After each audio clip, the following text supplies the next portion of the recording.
As the heavenly gate above his head was gradually pushed open, an even more dazzling light shone down from within. "Everyone, please!" Suzimo stood in the air, sweeping his gaze around as he spoke faintly.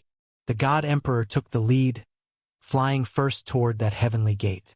Immediately after, some people whom Suzimo did not recognize, but who also wished to go to the outer heavens, flew into the gate. To step into the heavenly gate, one's strength at the very least had to be at the arcane immortal realm. Otherwise, one's body could not endure the tearing force of passing through two different worlds. "Master Su, then I'll see you in the outer heavens." Lady Jing also smiled lightly, and her figure merged into the heavenly gate. Then there was Lin Ruhu. He looked at Suzimo and said, "Brother Zimo, once I get there, I want to train alone." "Did the Patriarch give you the true martial token?" Suzimo asked. "He did." Lin Ruhu nodded. "If that world also has a true martial sacred ground, then we'll meet there." Suzimo smiled. After entering the outer heavens, each person would be teleported to a different location. Could be said to be a random transmission. There was a chance of 1 in trillions that 2 people might be sent together. But with the near-infinite vastness of the 9 heavens of the outer heavens, even a single mortal ascension heaven was thousands of times larger than the primordial heartlands. There was no point entertaining such thoughts. Seeing that everyone else had gone through, Suzimo did not enter. He still stood in the void, waiting. No one knew what he was waiting for. After some time, as the sun set in the west, the sunlight shining from within the heavenly gate grew weaker and weaker. It seemed to carry the omen of closing soon. In the end, she still didn't come, he sighed. Just as he was about to turn and leave, he suddenly sensed something and sharply turned his gaze to the north. A figure slowly walked through the air from the void. She wore a long azure robe, embroidered with clusters of lavender. Her collar was cut in a unique style. Her long, jet-black hair fell down her back, woven into small braids. The cold, clear aura around her made her even more striking. At her waist hung a green sword. Lan Kuer's figure stopped in front of Suzimo, the faint scent of lavender spreading around. Neither of them spoke first. Lan Kuer simply extended her right hand, tossed an item to Suzimo, and then turned to step into the heavenly gate. Suzimo did not call after her. He knew she still could not let go. He could understand. After all, he had slaughtered her entire family. In his previous life, she had abandoned everything, wanting to live hidden away with him. But in the end, she was betrayed. He never thought that after being reborn, he would be so ruthless. He truly felt pain for this girl. Yet between himself and the demon slayers, their paths were destined never to cross. Some things were bottom lines. Though his heart was unwilling, there was no other way. "Let's just take it slowly," Suzimo muttered softly. Moreover, with his current circumstances, going together would not be a good thing. In the outer heavens, there were even more enemies, and countless beings far stronger than him. He could not afford to relax. Only by continuously climbing upward, reaching the far shore, transcending the Grand Tao, could he truly command everything. He looked down at the item she had tossed him. It was a sachet. Opening it, he found a sprig of purple lavender inside. It smelled fragrant. On the surface of the sachet, a lover's knot had been carefully embroidered. The story of the lover's knot was well known to everyone. It was the most direct way to express love.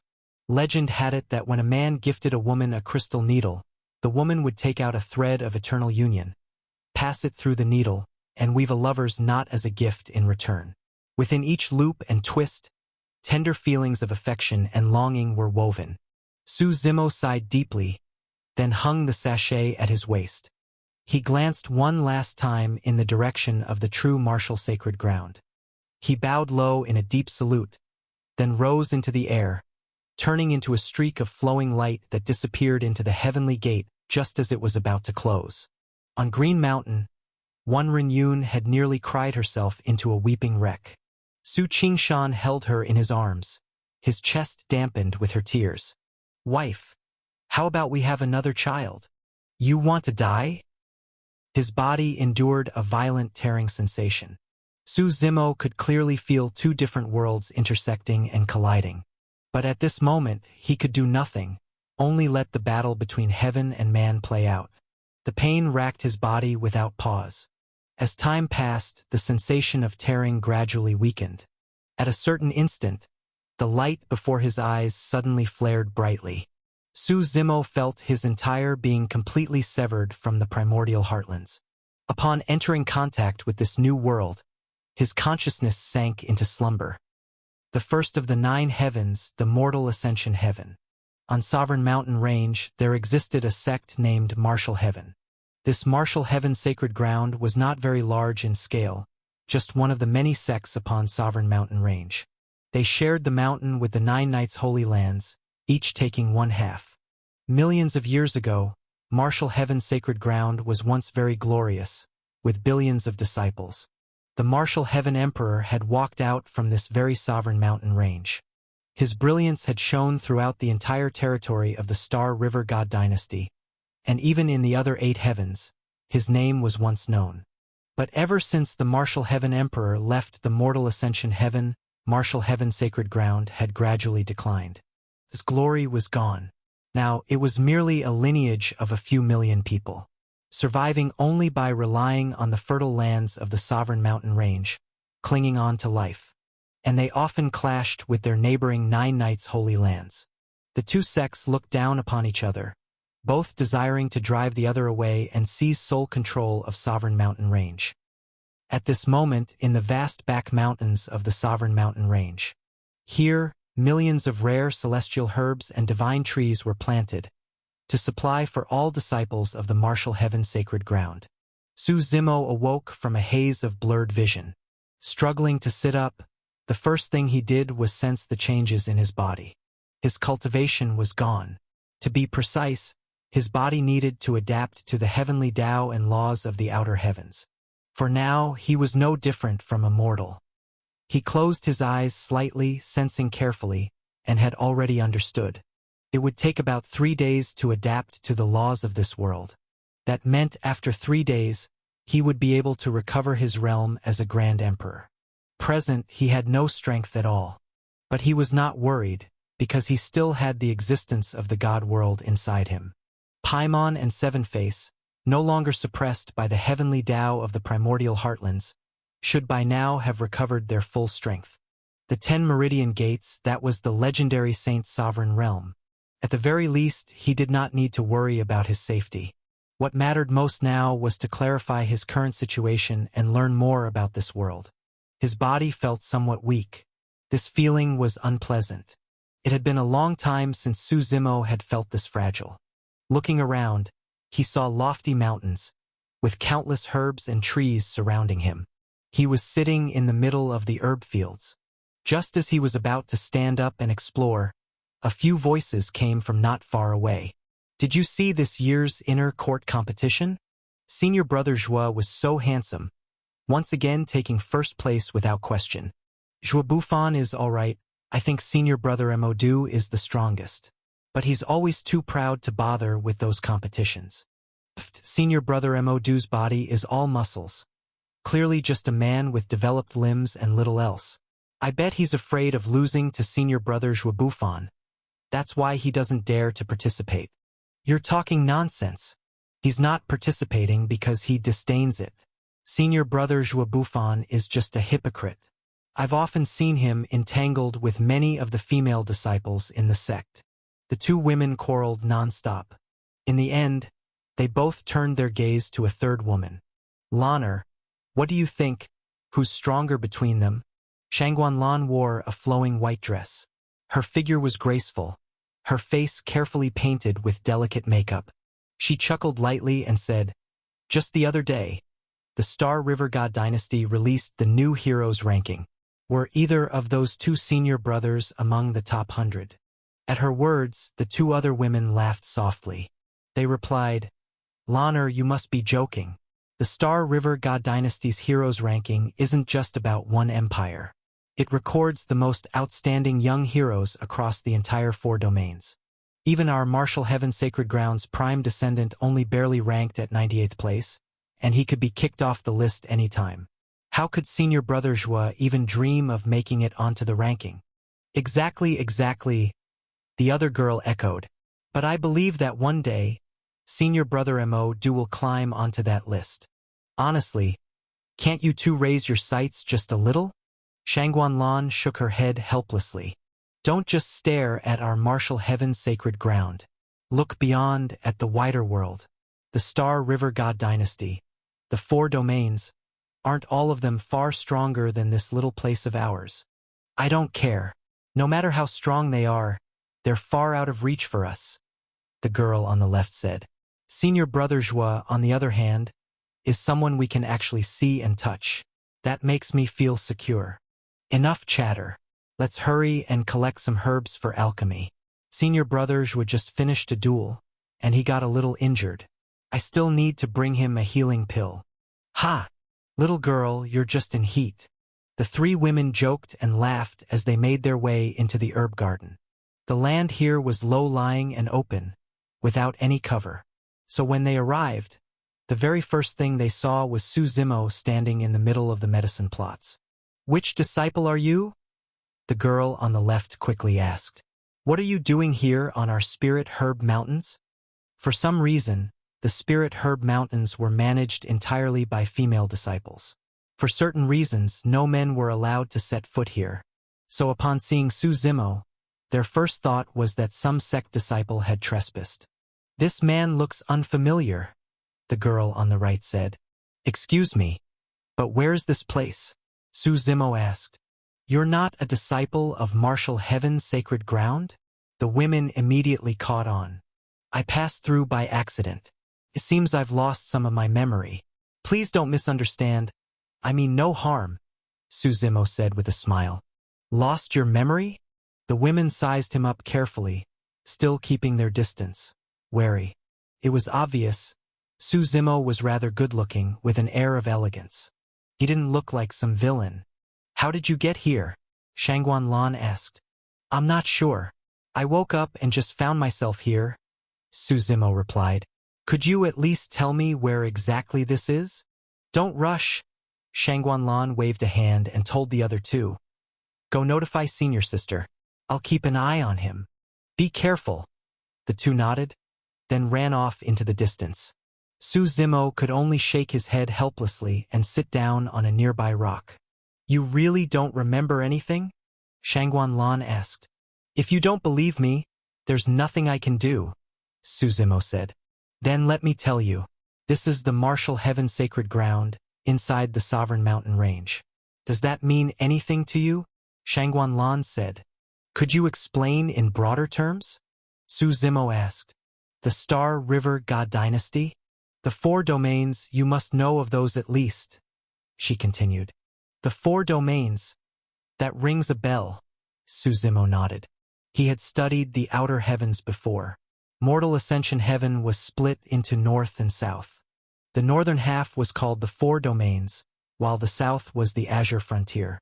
As for the Star River God Dynasty, there were thousands of such empires in the Mortal Ascension Heaven, and he hadn't delved into their details. Just then, footsteps approached from afar. The 2 women who had left returned, and with them came another woman. This newcomer carried herself with a heroic air. Her hair was cut short to her ears, and she wore a black fitted robe that accentuated every curve of her figure. Her phoenix eyes gleamed with sharp light, as if they could pierce straight into your heart. At her waist hung a sword, and another was strapped to her back. Her features were exquisitely carved. Senior Sister, Shangguan greeted as the woman arrived. What should we do with him? The woman cast one look at Su Zimo. Before he could even speak, the sword at her waist was already drawn. It shot straight at Su Zimo's throat. He didn't resist, he couldn't, not with his current strength. The blade halted just a fraction of an inch from his skin. Cold light radiated from the steel. Then the sword was sheathed again. Let him stay, the woman said indifferently. Stay and do what? Shangguan asked. Find him some chores. We'll provide his meals, the woman replied. You heard our Senior Sister, didn't you? Hurry up and thank her, the girl on the left said. Before Su Zimo could say a word, The short-haired woman waved her hand and turned to leave. "Come with me," Shangguan told him, leading him out of the herb garden. The other two followed behind. "Our martial heaven's sacred ground may not be big, but its rules are strict. If you've got nothing to do, stay on Spirit Herb Mountains and don't wander," Shangguan explained. "What's that woman's name?"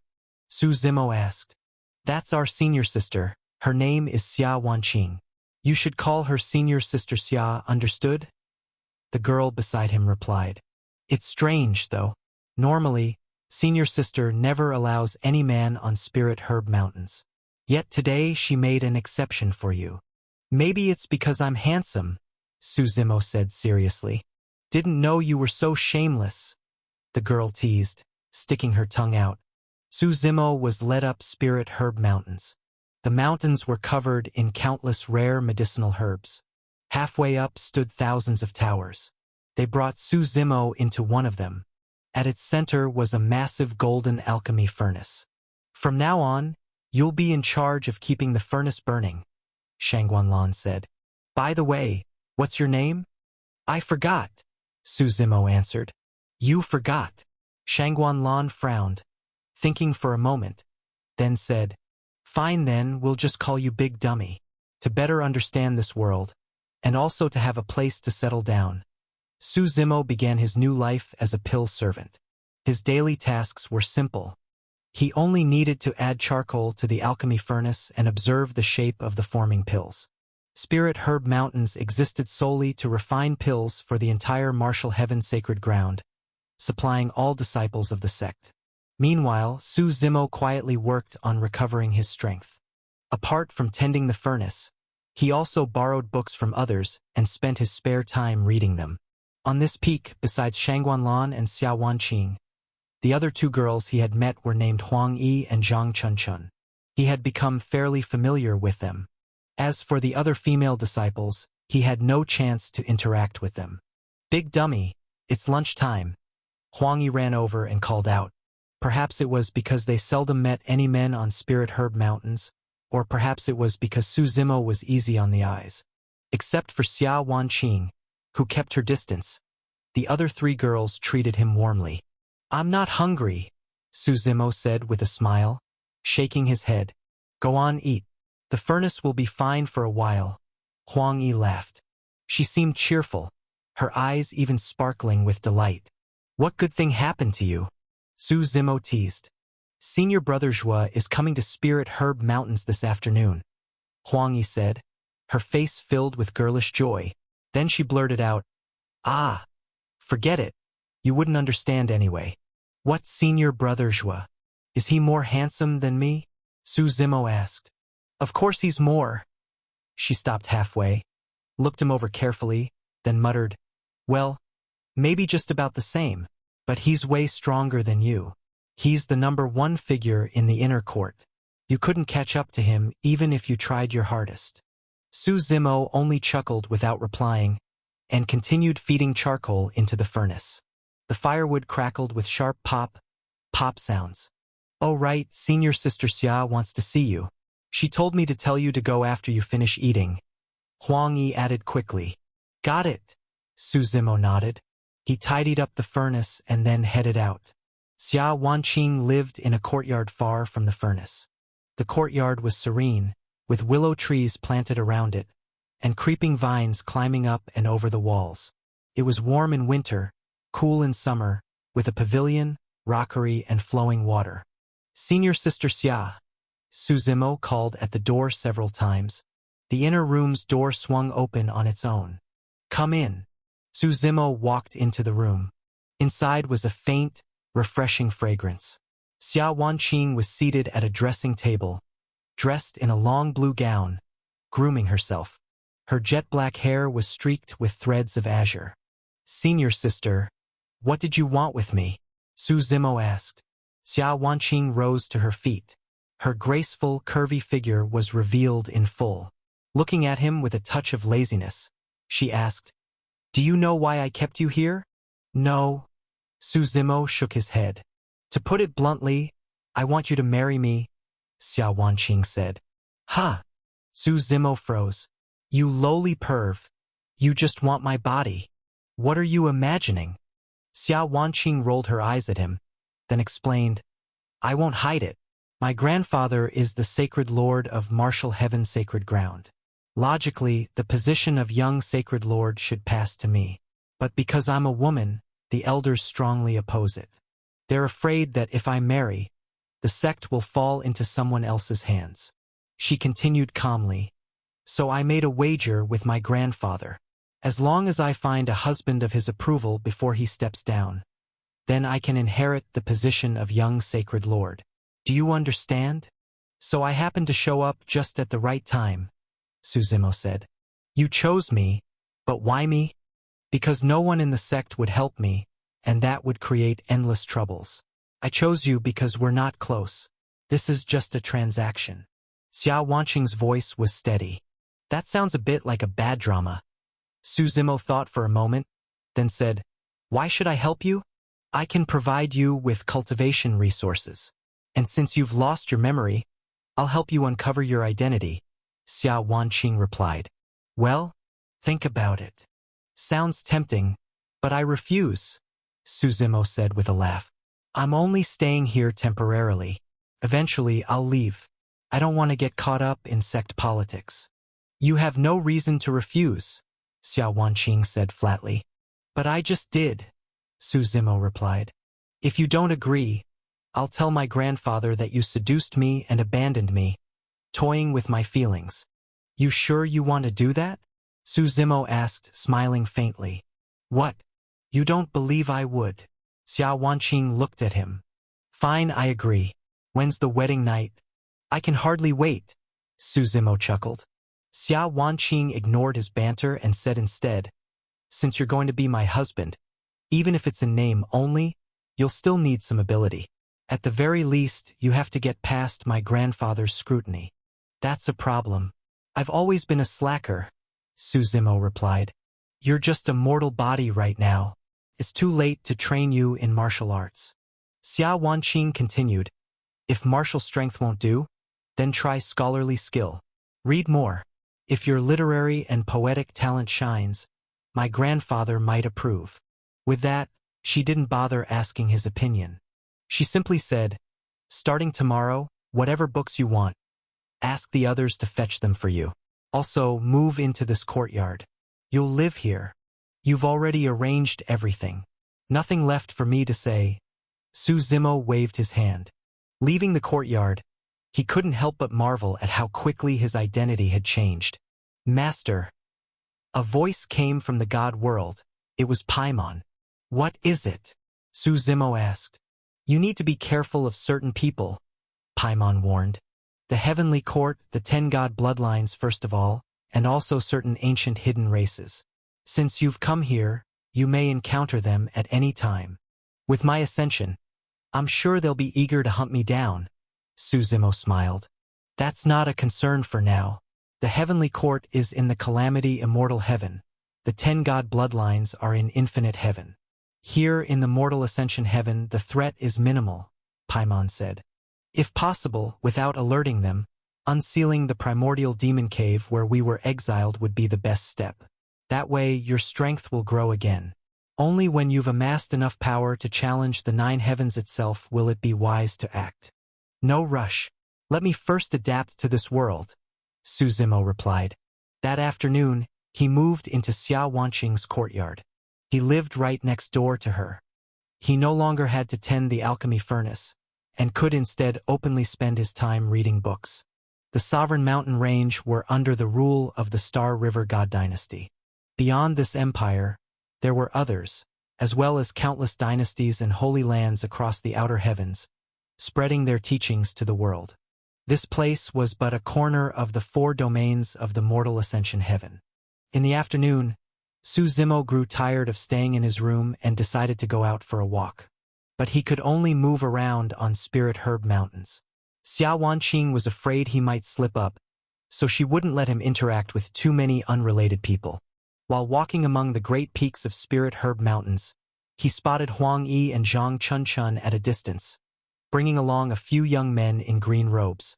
The group chatted as they walked, and it was obvious Huang Yi was very happy. Big dummy. Huang Yi subconsciously called out Su Zimo's name from afar. But she quickly realized that his identity was different now, and immediately stopped herself. Junior sister, who's that? One of the young men laughed. Since when did Spirit Herb Mountains have another male disciple? He looks unfamiliar. Senior brother Zhua, let's go. You'll find out later. Huang Yi hurriedly tried to change the subject. What's the rush? Zhua Bufan chuckled. I heard earlier today that senior sister Xia has found herself an ideal husband. I was curious before. Could it be him? The others burst into laughter. Huang Yi and Zhang Chunchun both looked embarrassed. This friend. How should we address you?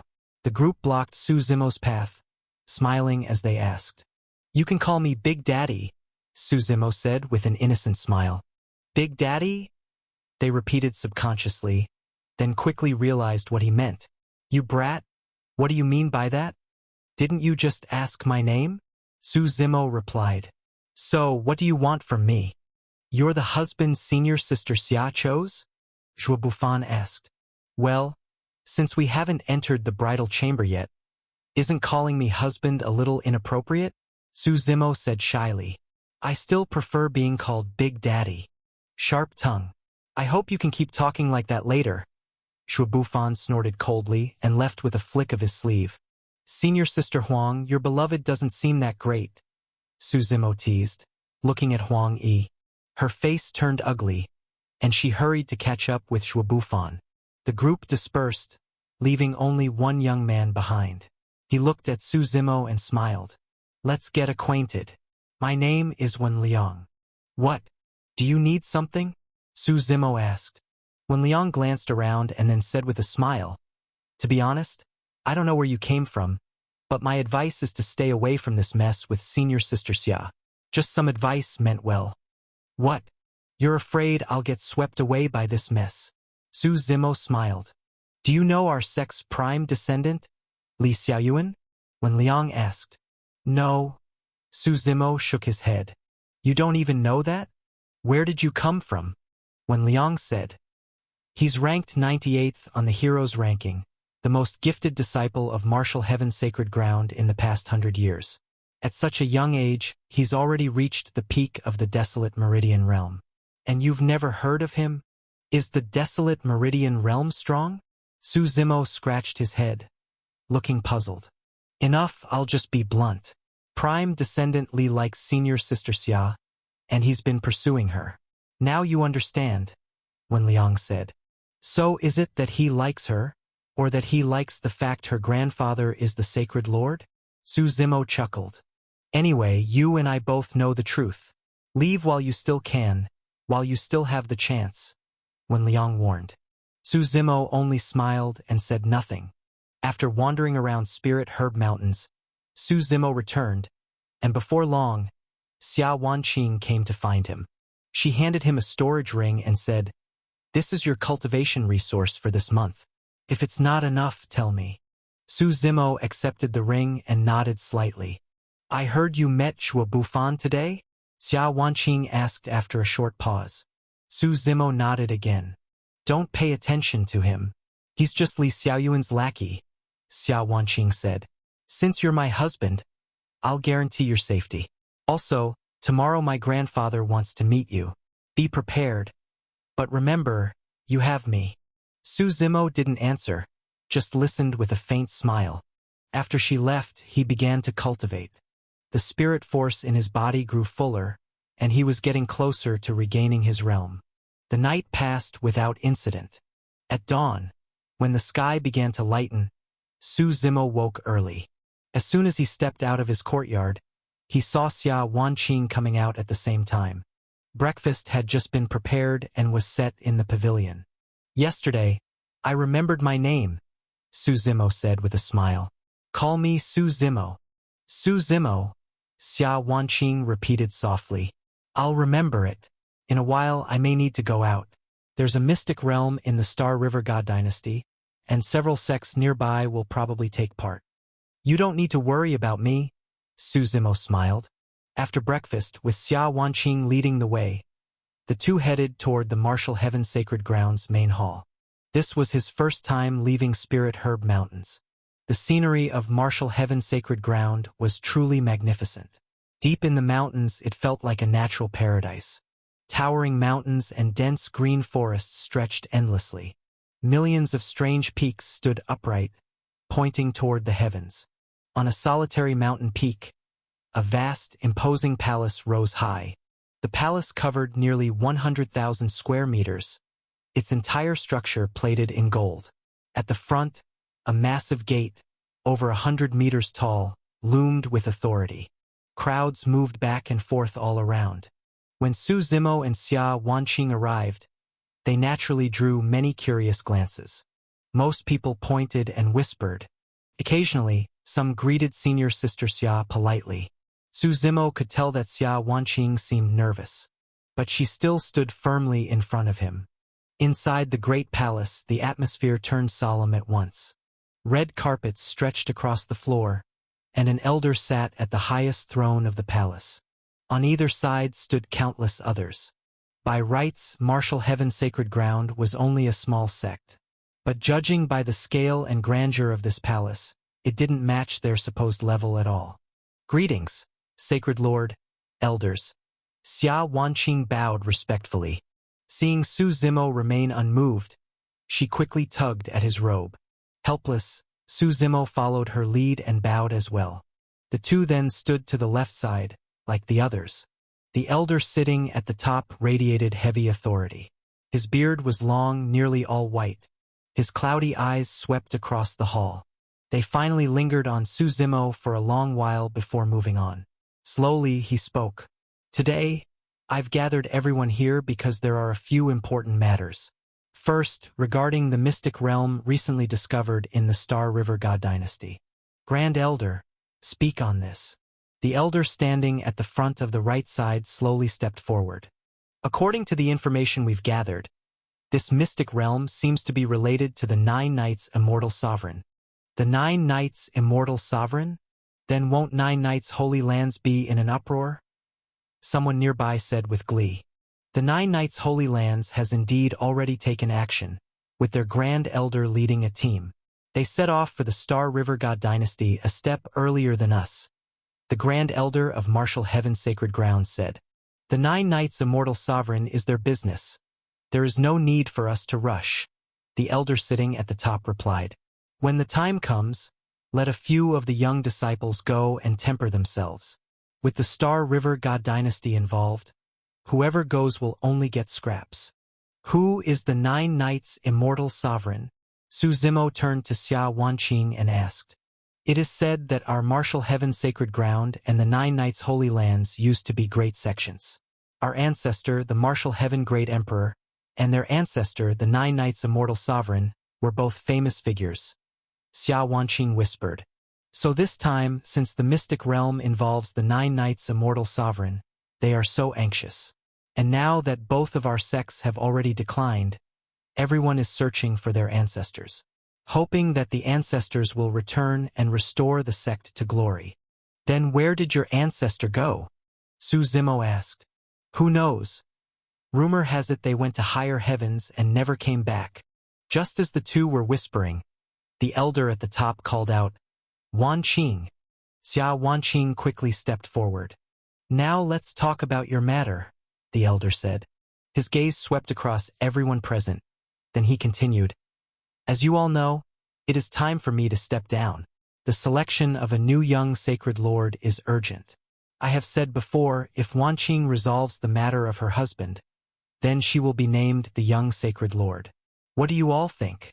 I have no objection, the Grand Elder said with a smile. Only, since he is Wanqing's husband, we must test whether he is worthy of her. I agree with the Grand Elder. The second elder also stepped forward. He said, How can a mediocre man deserve Wanqing's identity? The crowd below began to talk all at once, like a storm of voices. It instantly became chaotic, everyone voicing their own opinions. Even the elder at the top probably did not expect such a strong reaction. Quiet? The elder tapped the armrest of his chair, coughing a few times. Everyone immediately quieted down. Wanqing, what is your opinion? The elder asked. Thank you to all the elders for your care and concern. Xiao Wanqing looked around and smiled lightly. A test is certain, but since he is my husband, who will accompany me for life, naturally my opinion should matter the most, shouldn't it? That is inappropriate. The Grand Elder shook his head. If you were just an ordinary disciple, we would not interfere with your marriage. But since you are to become the young sacred lord, then for the sake of our martial heaven's sacred ground, it cannot be taken lightly. That's right, ever since our ancestor the martial heaven emperor founded this sect, and since the ancestor still walks the world, we must manage the sect well. The seventh elder also stood up and said, if one day the ancestor returns from his wanderings, and the sect is gone, what would he think? How do you propose to test him? The elder at the top asked. Through competition, of course. We will set 3 trials. If he passes them, then we will acknowledge his identity, the Grand Elder said. It was clear that they had already planned this in advance. I don't agree, Xiao Wanqing said. Let's hear what the 3 trials are first, the elder at the top said. The first trial is beast taming. In the back mountains of our martial heaven sacred ground, we raise a group of demonic beasts. Let him compete with Mo Du within a quarter of an hour. Whoever tames more wins, the Grand Elder said. That's not fair. Mo Du has lived in the beast taming hall all year round. Compared to my husband, it is much easier for him, Xiao Wanqing quickly protested. If he cannot even defeat Mo Du, then why should he become the husband of our young sacred lord? The Grand Elder said coldly, giving Xiao Wanqing no chance to rebut. He continued, the second trial is combat. He will fight against Li Xiaoyuan, 1 match to determine victory. As for the third trial, let him choose for himself so that no one can say we are bullying him. Out of the 3 trials, if he wins 2, then he passes. Is that not fair?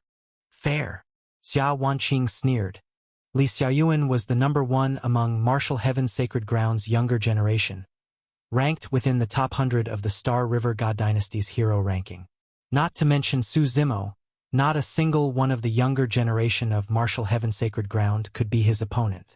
Grandfather, look at them. They are deliberately trying to bully me. Xiao Wanqing turned to the elder at the top and said. Everyone else also turned to look at the elder. They knew that the final decision lay in his hands. The first trial can proceed. As for the second, replace Li Xiaoyuan with Xue Bufan, the elder said calmly. He turned to Su Zimo and asked, what about the third trial? You may decide. Isn't it best 2 out of 3? Let's not choose a third trial for now, Su Zimo said with a smile. If I lose the first 2, then there's no point in competing further. At least you have some self-awareness, someone nearby sneered. Very well, prepare yourself then. When shall the trials be held? The elder asked. This afternoon, Su Zimo replied. Grand Elder, you make the arrangements. The elder waved his hand. If there's nothing else, let's adjourn. Xiao Wanqing still wanted to say something, but seeing the situation, she angrily left. After everyone dispersed, several Martial Heaven Sacred Ground elders gathered together. The Grand Elder is truly far-sighted. This leaves that girl with no way out. The second elder laughed. Once we defeat her, we can smoothly let Xiaoyuan succeed as young Sacred Lord. The Sacred Lord is already old. It is time for him to retire, the Grand Elder said calmly, looking at the sky. Have we figured out that boy's background? No, it is as if he appeared out of thin air. The seventh elder shook his head. But in such a short time, Xiao Wanqing cannot find help. And judging by her expression earlier, it seems even she lacks confidence. That boy dares to meddle in these waters. I'll make sure he doesn't even pass the first trial, the Grand Elder said coldly. When taming the beasts, I will provoke them. If an accident occurs, and he dies under the claws of the beasts, everything will be settled once and for all. The elders exchanged glances and laughed. Why are you so angry? On the way back, Su Zimo looked at Xiao Wanqing and asked, Things are already critical, yet you act as though you don't care. Xia Wanqing said. What now? I thought grandfather would side with me, but I didn't expect him to agree. Your grandfather has his own considerations. Su Zimo smiled. What else can we do? Soldiers block the enemy. Water stops the flood. He yawned. I'm a bit sleepy. I'll go take a nap. You'll be the death of me, Xia Wanqing said, staring at Su Zimo. What? So eager to marry me already? Su Zimo teased. They returned to the courtyard. Su Zimo cultivated in his room for the whole afternoon. The power inside his body was reviving, and he could feel himself merging more and more with the world of the outer heavens. Gone was the initial feeling of rejection from the world when he first arrived here. The entire afternoon he spent restoring his strength. By late afternoon, as the sun was slowly sinking, the Grand Elder had already sent people to summon Su Zimo for the trial. Inside the courtyard, Xia Wanqing called Su Zimo into her room. As soon as he entered, she immediately began taking off her clothes. Senior Sister Xia, no need to be so eager, Su Zimo said. Wait until I win the trial, that'll be fine too. What are you thinking? Xia Wanqing rolled her eyes at him. She was wearing a thin golden silk garment. Wear this. It can protect you at a critical moment. Su Zimo took it in his hands and sniffed it. You? How can you be like this? Xia Wanqing blushed, embarrassed. Don't get me wrong. I was just checking if you have body odor, Su Zimo said. You're the one with body odor. If it weren't for the fact that you're helping me, I wouldn't even bother with you. Xia Wanqing snorted coldly. This golden silk garment, you should wear it yourself. I don't need it. Su Zimo laughed. Don't refuse good intentions, Xia Wanqing said.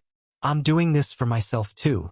If you happen to win, I'll become the young sacred lord.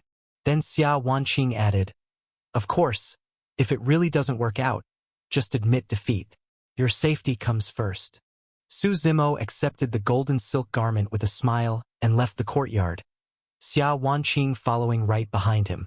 Disciples were already waiting at the door. Master Su, please. Following the disciple, they headed toward the beast-taming hall. Today, the martial heaven sacred ground was particularly lively. Perhaps because the newly arrived son-in-law was to undergo the 3-trial test, all the sect disciples had come to watch. They surrounded the beast-taming hall until it was packed. A constant buzz of chatter rose up. Do any of you know this new son-in-law of ours? No, even the people from the Spirit Herb Mountains don't know much. He seems really mysterious. When Su Zimo arrived, the discussions grew louder.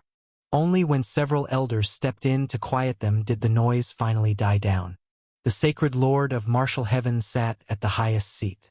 Other elders stood beside him. The beast-taming hall had dozens of areas maintained by formation arrays. Each area housed different beasts. There were crimson flame thunder leopards, amethyst-winged lions, dark moon white tigers, all kinds of ferocious beasts. At the far end of the hall was a building covered up. No one knew what was inside, but the beastly aura rolling out of it was overwhelming. In the front stood a young man in black. He had short hair, a resolute face, and a short blade at his waist. His eyes were sharp and fierce. Mo Du, he said to Su Zimo, introducing himself. I don't intend to compete with you for victory or defeat. This is the Elder's order, please understand. In fact, I have no objection to you being Xia Wanqing's husband. Su Yimo Chukka. The Grand Elder looked at the two and asked, Are you ready? Both nodded. Then with a shout he said, Release the beasts, everyone back. Everyone retreated behind the iron fences, leaving the middle space empty. Soon, one by one the formations were opened, and beasts slowly walked out. As soon as they saw Su Zimo and Mo Du, the beasts began to roar angrily. Beast taming can be done in many ways. You can subdue them or you can suppress them. As long as they submit to you, it counts. Mo Du reminded Su Zimo. Then he drew his short blade and charged into the group of beasts to fight. The beasts roared. Perhaps they had been caged too long, and each one was wild and violent. After fighting for a while, Several beasts were already lying defeated before Emodu. He hadn't killed them, only beaten them down. He turned his head to glance at Suzimo, wanting to see his progress. But at that glance, he froze completely. Suzimo was sitting casually on a stone, watching him fight as if it were a show. All the beasts surrounded Suzimo, but not one attacked him. What the hell is this? Emodu was dumbfounded. These beasts must be crazy. Attack him, not me. Trying to drag Suzimo into the fight, Emodu even pushed the beasts toward him. But to his dismay, even beasts that walked right past Suzimo didn't attack him. How are you doing this? Emodu asked. I don't know either. Suzimo waved his hand. Maybe I just have good charisma. He stood up and walked toward the far end of the hall, toward the area sealed by the formation. Earlier, all the other beasts had been released, but not this one. What are you doing? Emodu shouted. Nothing, just taking a look. Suzimo smiled. He stepped before the formation, and with just one look of his eyes, though the others didn't notice anything, suddenly the formation shattered. A deafening beast roar thundered out from within. How did the formation break? People shouted. In an instant, the beastly aura filled the entire hall. A purple demon dragon with 7 wings appeared. It's the 7-winged demon dragon. It's about to break free. The dragon roared, its body bound by dozens of chains. It struggled fiercely against them. Before anyone could react, bang, bang, bang, the chains all snapped. A tidal wave of draconic might descended. Just when everyone thought it was over, the demon dragon suddenly froze. When they looked again, the dragon was lying on the ground, tongue out, licking Suzimo's shoe. The affectionate manner was no different from a dog. What they? Everyone was shocked. They stood stunned, staring blankly, looking at each other, completely confused. Is this really still a demon dragon? The beast we couldn't subdue no matter what, now acting like a puppy before him. What did you do? Emodu swallowed hard, asking. I really don't know. Suzimo shrugged innocently. Maybe. Probably because I have good charisma. Charisma my ass. You're up to no good. Emodu muttered. The sudden turn of events brought the trial to a standstill. What's going on with this demon dragon? The Grand Elder muttered under his breath. He stepped across the iron bars, intending to walk inside. As soon as he got close, the 7-winged demon dragon let out a thunderous roar, its massive body surging forward. Its 7 pairs of wings stirred up violent gales. Frightened, the Grand Elder screamed and was blown backward, tumbling through the air. That one, the Grand Elder called out toward Suzimo. Grand Elder, my name is Suzimo, Suzimo said with a smile. Can't you control it? Make it settle down a bit, the Grand Elder said. This demon dragon and I aren't close. Besides, I'm panicking right now too. Suzimo shook his head innocently. And the match isn't even finished yet. This is about my lifelong matter. I can't treat it carelessly. It's finished, the Grand Elder said quickly. This round counts as your win. Grand Elder, don't force it, Suzimo said with mock embarrassment. I didn't even do anything. It feels wrong to take the win. No forcing, no forcing. It's your win, the Grand Elder replied. But does what you say even count? Suzimo asked. The Grand Elder, helpless, could only look over at the Sacred Lord. The Elder sitting above waved his hand lightly and said, First trial, Suzimo is the winner. In that case, let's begin the second trial, Suzimo said, turning toward the crowd. Who is Zhuobuffan? Step out. Just sheer dumb luck. Zhuobuffan's face darkened as he walked out from the crowd. He looked at Suzimo and said, Brother Su really has a short memory. Didn't we just meet 2 days ago? Did we? My memory's not great. I only remember that 2 days ago on the Spirit Herb Mountains, I came across a stray dog. It barked at me and demanded I skin it and tear it apart. So I gave it a good beating, Suzimo said with a smile. Hearing this, Zhuobuffan's face grew even darker. The sword at his waist rang as it came free of its sheath, sword intent overflowing. Looking coldly at Su Zimo, he said, "Brother Su, please give me your guidance. Don't be in such a rush." Su Zimo patted the head of the seven-winged demon dragon, which was affectionately lying at his side. "This little doggy is now my pet. It should count as part of my strength. It wants to fight on my behalf. You can fight it." "Are you joking? That demon dragon has already stepped into the Imperial Meridian realm. Even our sect's elders can't do anything about it," Shu Bufan said. "You're cheating." "How is that cheating? That's clearly the sect's guardian beast. Since when did it become your pet?" Shu Bufan argued. "You say it's your sect's guardian beast? Then call to it. See if it answers," Su Zimo said. "Little Seven." As soon as he called, the seven-winged demon dragon let out a low roar, its tail wagging furiously. If Dragon Tongue could be translated, Su Zimo figured it was probably saying something like, "Whimper whimper? Go on. Call it and see if it answers you." "I won't argue with you," Shu Bufan snorted coldly, turning his gaze to the Grand Elder. The Grand Elder gave an awkward smile and said, "Young Master Su, this really is against the rules. You must personally fight, since it's about choosing a son-in-law. After all, we're choosing you, not the demon dragon." "Grand Elder, you truly think it's against the rules?" Su Zimo asked. "It is against the rules," the Grand Elder confirmed with a smile. "In that case, I'll concede this round," Su Zimo said immediately. "But there's still a third trial and I'll set the terms. I want to fight again, and this time I'll allow my demon dragon to take the field. The opponent will still be Shu Bufan." Hearing this, the Grand Elder's expression instantly changed. The other elders exchanged glances. Before they could speak, the elder sitting at the head nodded and said, "Approved." The moment the words left his mouth, Shu Bufan froze in shock. The seven-winged demon dragon slowly rose to its feet, its massive form radiating immense pressure. Step by step it walked toward him. Its scorching breath blew across his face. His legs shook uncontrollably. At last, with a thunderous roar from the dragon, he was so terrified that he wet himself. "I'm not fighting.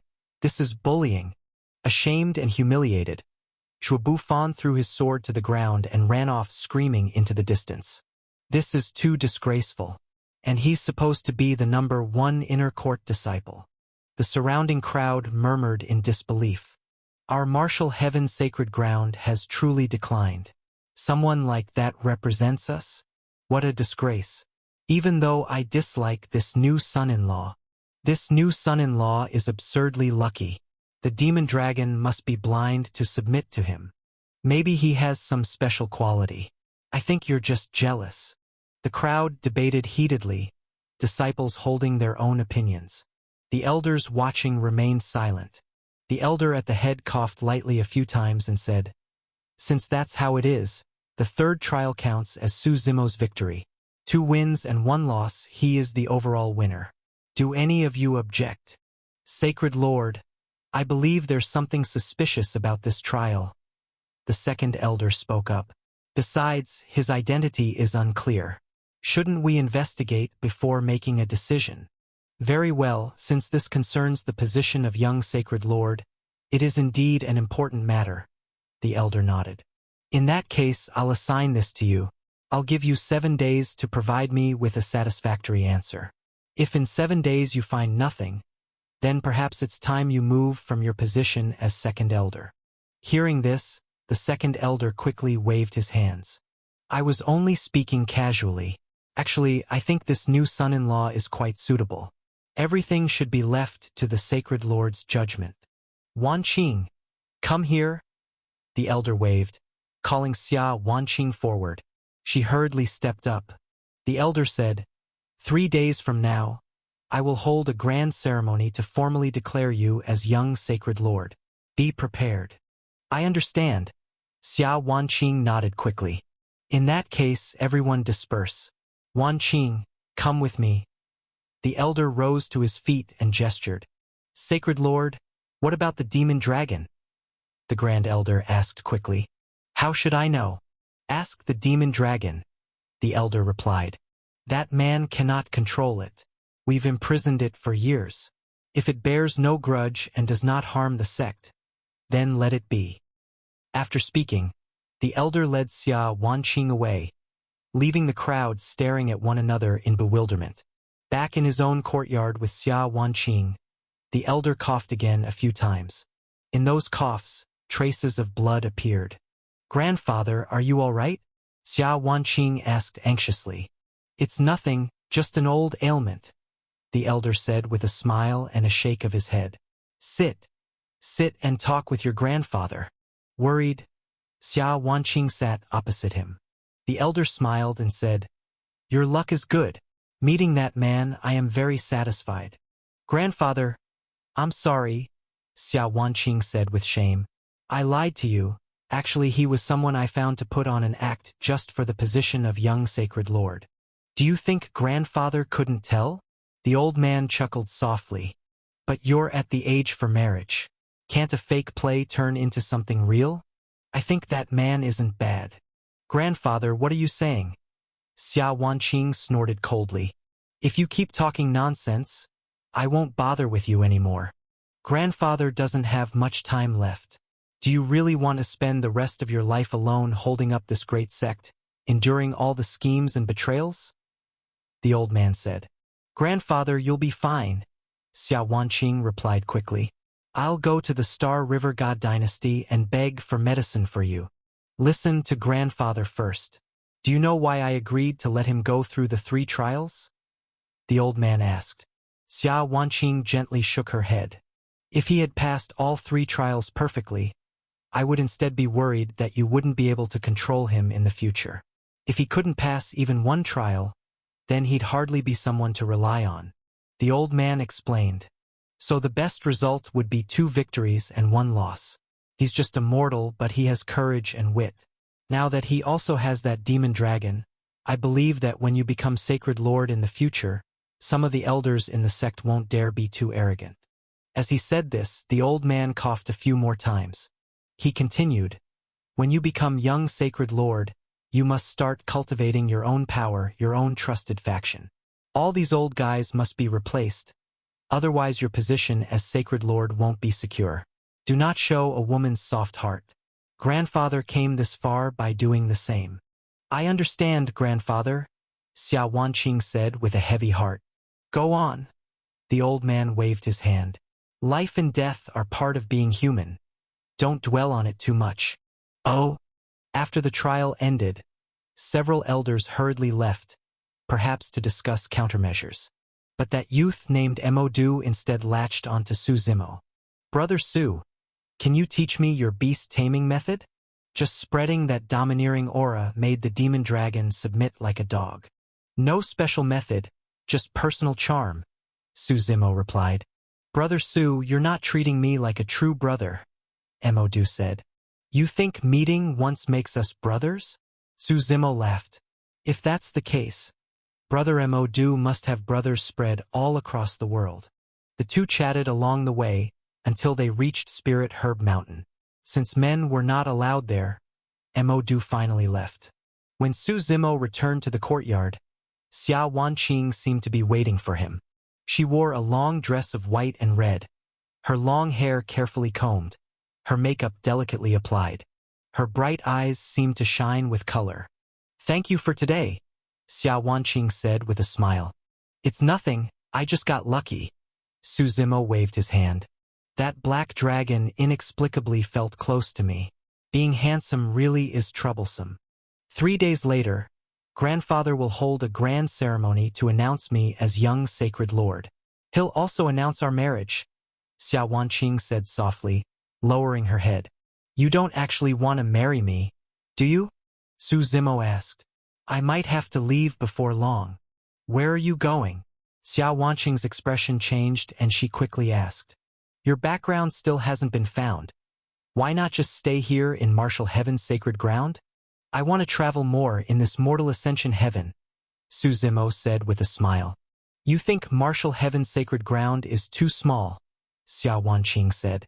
"But the outside is extremely dangerous. How could an ordinary person like you survive?"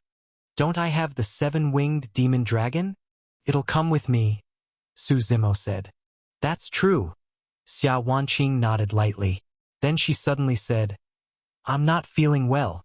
You've been busy all day too, go rest early.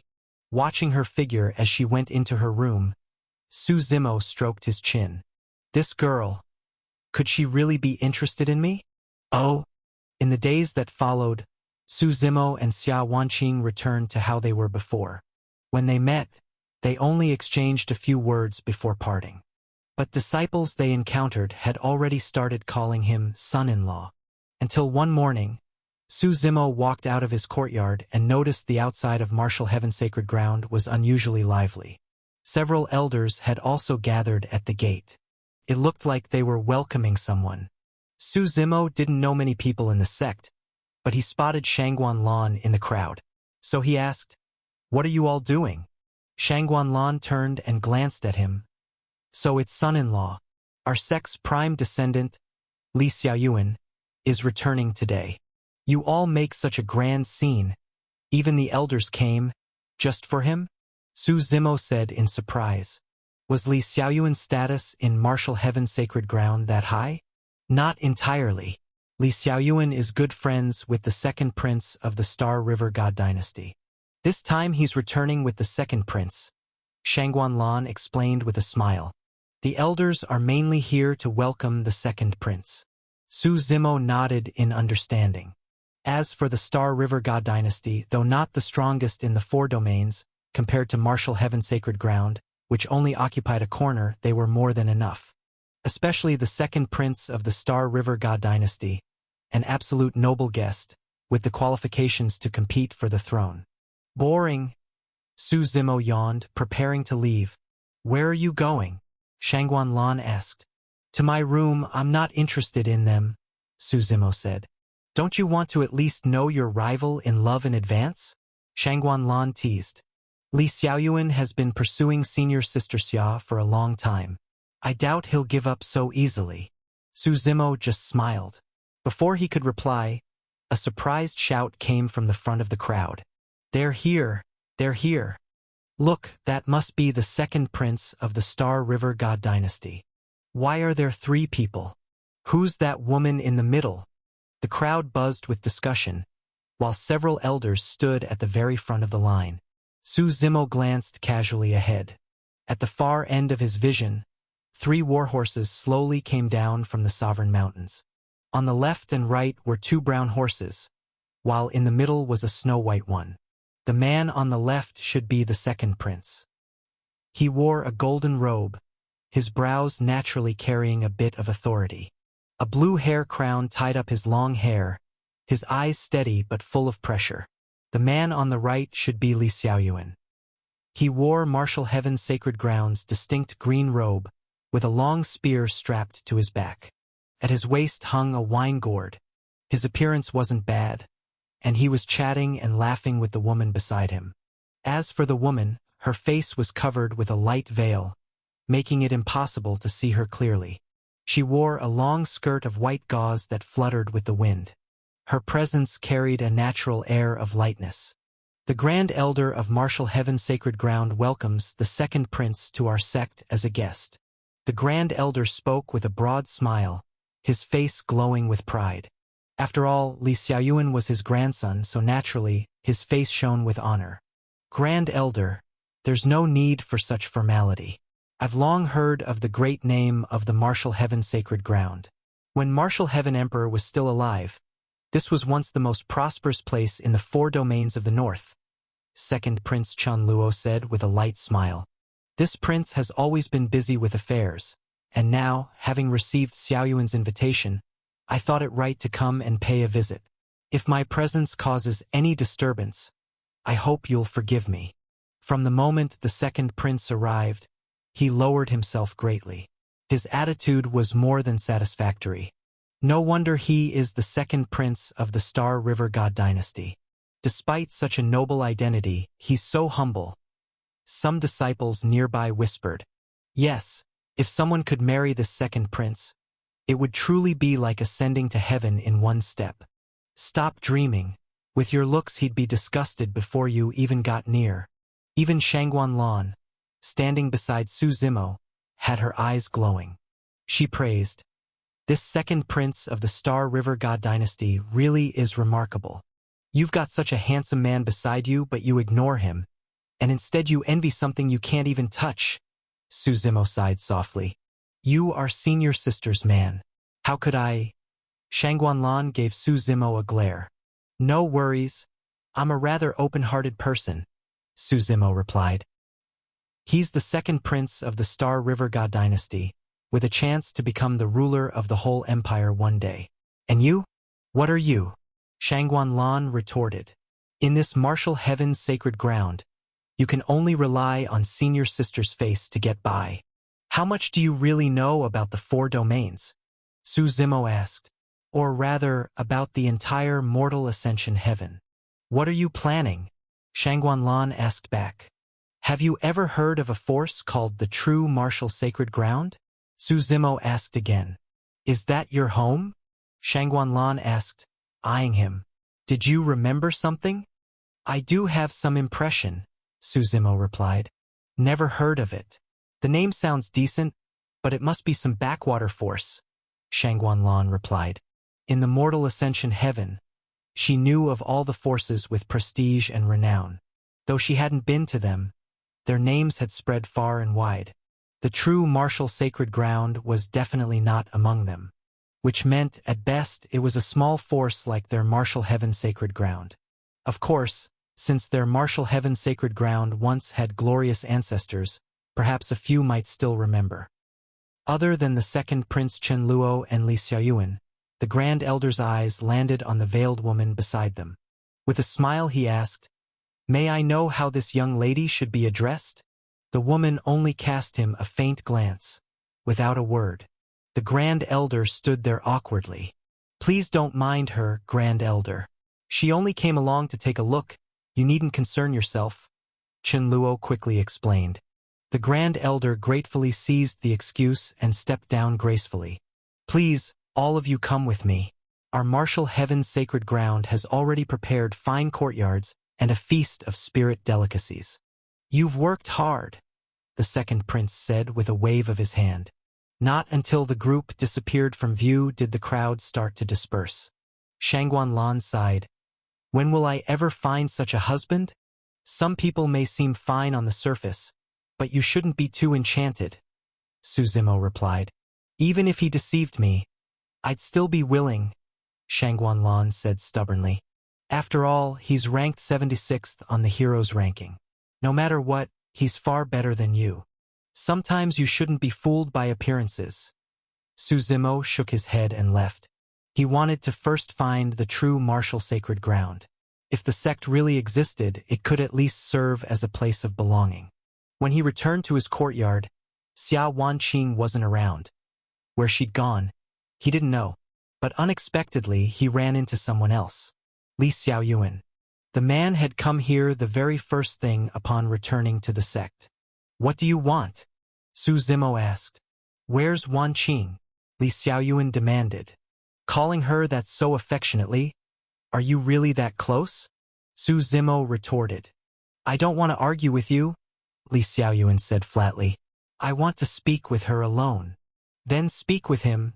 Su Zimo waved his hand. With a dragon's roar, the massive form of the 7-winged demon dragon tore open the void, descending above them. What are you doing?" Li Xiaoyuan's face changed as he looked at Su Zimo. He had only just returned to the sect, but the Grand Elder had already briefed him on the situation. He knew Su Zimo possessed a 7-winged demon dragon. Otherwise, he would never have spoken so calmly to him.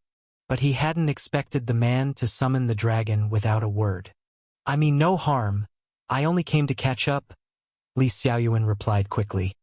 His sword was already unsheathed at his waist, his paragon meridian aura surging. Facing the dragon, whose strength was at the imperial meridian realm, his expression grew grave. The immense pressure made it clear to him he had not the slightest chance of victory.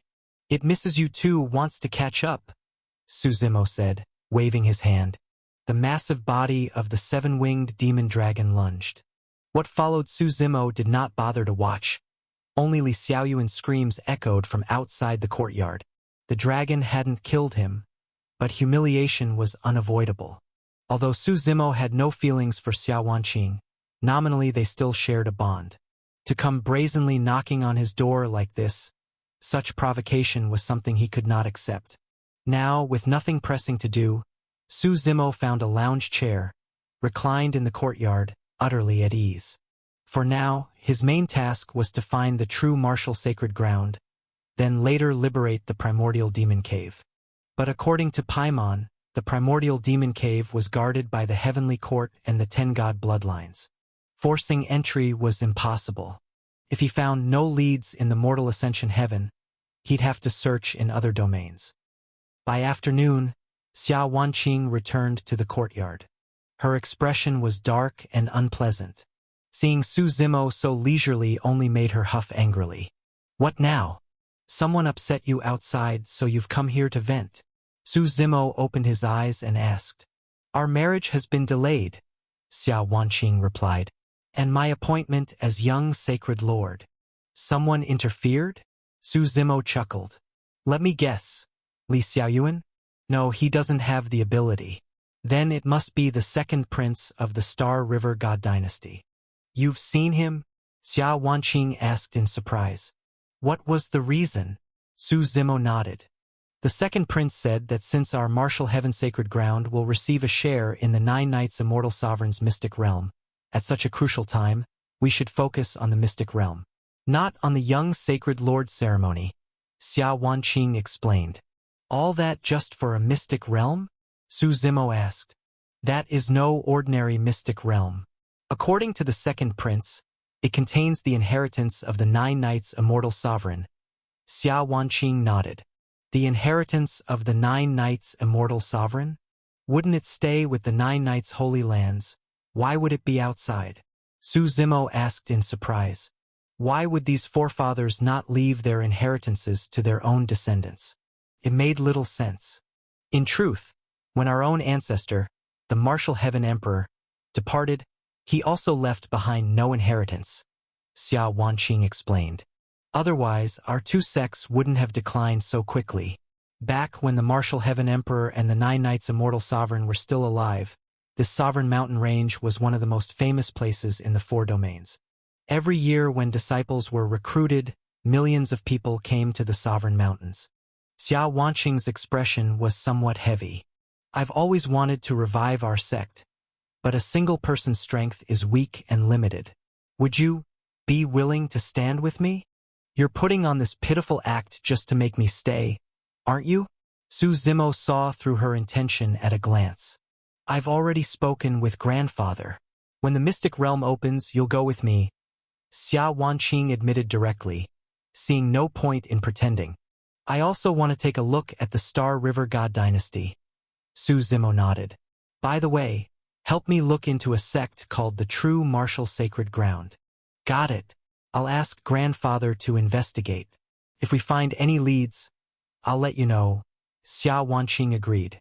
Since the trip to the Star River God dynasty was scheduled 3 days later, Su Zimo had little to do. Cultivating in this short time would be pointless. And as for comprehending the Tao, what is it one comprehends? What is the Tao? It is the myriad states of life. It is birth and death. It is the joys and sorrows of the mortal world. It is not something to be attained by sitting in silence and forcing enlightenment. Because there are living beings, because there are emotions, desires, greed, anger, and ignorance. These all weave together to form the world as it is. Only then does the Tao exist. To comprehend and to transcend means to rise beyond all beings, yet eventually return to all beings. And only when one day you are no longer bound by the Tao itself, can you truly become the supreme existence. Su Zimo wanted to walk through all 9 heavens, starting from the mortal ascension heaven, tempering himself, seeing the world, and comprehending all living beings. The next morning, he was woken by loud shouting outside his door. His Highness, the second prince of the Star River God dynasty, has come to visit Lady Xia. So noisy first thing in the morning. Do they not want people to sleep? Su Zimo opened his door and said casually, "This friend is?" The second prince, Chen Luo, looked at Su Zimo curiously. Beside him stood Li Xiaoyuan, and the same white-robed woman with her face veiled. The woman had never once shown her true face. He's Xiao Wanqing's husband. Li Xiaoyuan lowered his head, speaking deliberately in a quieter tone. "So this is young Master Su," Chen Luo smiled. "Forgive the sudden intrusion." "If you know it's a sudden intrusion, why come?" Su Zimo replied flatly. "If there's something, tell me. This matter, I can only discuss with Lady Xia." Chen Luo shook his head. "Then you should leave. She has no time." Su Zimo waved him off, turning to head back inside for more sleep. "Young Master Su," Chen Luo called from behind. Su Zimo turned his head toward him. "It's best to leave room when doing things. That demonic dragon is indeed formidable, but it is only at the Imperial Meridian realm, far from being invincible in this world. In my Star River God dynasty, we do not lack God Meridian cultivators." Chen Luo spoke calmly. "Done talking?" Su Zimo waved his hand. "Little dragon, see them out." The seven-winged demon dragon appeared once again. At the sight, Li Xiaoyuan's face instantly turned pale. Memories of yesterday's humiliation came flooding back. His clothes torn to shreds, forced to sneak back in disgrace. If anyone had seen him, his lifelong reputation would have been utterly destroyed. Would it happen again today? As the massive form of the dragon lunged forward, skeletal claws reaching for them, Li Xiaoyuan nearly shut his eyes in despair. But then, bang! When he opened his eyes again, a white figure was standing in front of him. It was the white-robed woman. Her robes fluttered lightly, and with one hand she stopped the enormous body of the seven-winged demon dragon. No matter how hard the dragon pressed, it couldn't move her an inch. Su Zimo looked at the white-robed woman. She, too, stared back at him. "Interesting." He yawned, muttering to himself. "Young Master Su, now we can talk properly, yes?" Chen Luo said. "What do you want to talk about?" Su Zimo asked. "Name your price and hand Lady Xia over. Whatever you want, say it. Brother Xiaoyuan is devoted to her. I'll do my best to help him." "Thank you, Your Highness." Li Xiaoyuan quickly bowed with gratitude. "This martial heaven's sacred ground has truly fallen." Su Zimo shook his head slightly. "You said I could name any condition? Very well. I want her." He pointed to the white-robed woman. "Tonight, she'll come warm my bed." As his words fell, silence enveloped the courtyard. Only an icy killing intent emanated from the white-robed woman, locking onto Su Zimo. "What's wrong? Can't do it?" Su Zimo asked lightly. "You're seeking death." The white-robed woman finally spoke for the first time. Her voice was like a block of ancient ice, cold to the bone. "Young Master Su, that joke isn't funny." Chen Luo also spoke up. "Forget it then. Boring." Su Zimo shrugged. The white-robed woman pushed forward. The seven-winged demon dragon's huge body was hurled back. With a flick of her sleeve, a ribbon lashed out like a blade, slashing toward Su Zimo's throat. Just as it was about to touch him, a figure appeared beside him. A sword flicked upward, splitting the ribbon apart. It was Xia Wanqing. She looked at the group coldly. "You've gone too far." "He was the one who provoked first," the white-robed woman said flatly. "Me? Did I have nothing better to do than provoke you early in the morning?" Su Zimo replied. The split ribbon fell into Su Zimo's hand. He calmly held it out and smiled. "This is yours. I'm returning it." He tossed it back. The woman caught it with a cold expression. But the next moment, a tearing sound rang out. The ribbon sliced her palm, leaving a deep gash. Blood dripped freely. The woman froze, looking down at the bloodied ribbon in her hand, silent, unmoving. The outer heavens are vast. The four domains, mortal ascension heaven, they're just corners of it. Su Zimo waved lazily. "Tired. Time for another nap." The white-robed woman suddenly lifted her head, staring at Su Zimo with unblinking eyes. "You can still consider my proposal," Chen Luo called after him. Let's go, the white-robed woman said coolly, glancing at Chen Luo. She turned and walked out of the courtyard first. Wan Qing, Li Xiaoyuan turned toward her, wanting to say something, but she cut him off. I'm not some item to be passed around at will. Leave. After the group left, Xiao Wanqing stood in thought for a moment, then walked straight into Su Zimo's room. Inside the room, Xiao Wanqing looked at him and asked, "What just happened?" "What?" Su Zimo looked back at her. "That ribbon." "The ribbon? I don't know what material it's made of, but it's sharp, isn't it?" Su Zimo said. "You've offended the second prince this time." "That wasn't very wise," Xiao Wanqing said. "Life doesn't always follow reason," Su Zimo replied. "In fact, the second prince came to marshal Heaven's sacred ground this time with another purpose," Xiao Wanqing said. Su Zimo looked at her with doubt. "The struggle for the position of crown prince is extremely brutal. It requires not only personal strength but also support from many outside forces," Xiao Wanqing said. "He wants to gain the support of our marshal Heaven's sacred ground. If he ascends the throne, then our sect could rise again within the Star River God dynasty." "Did your grandfather agree?"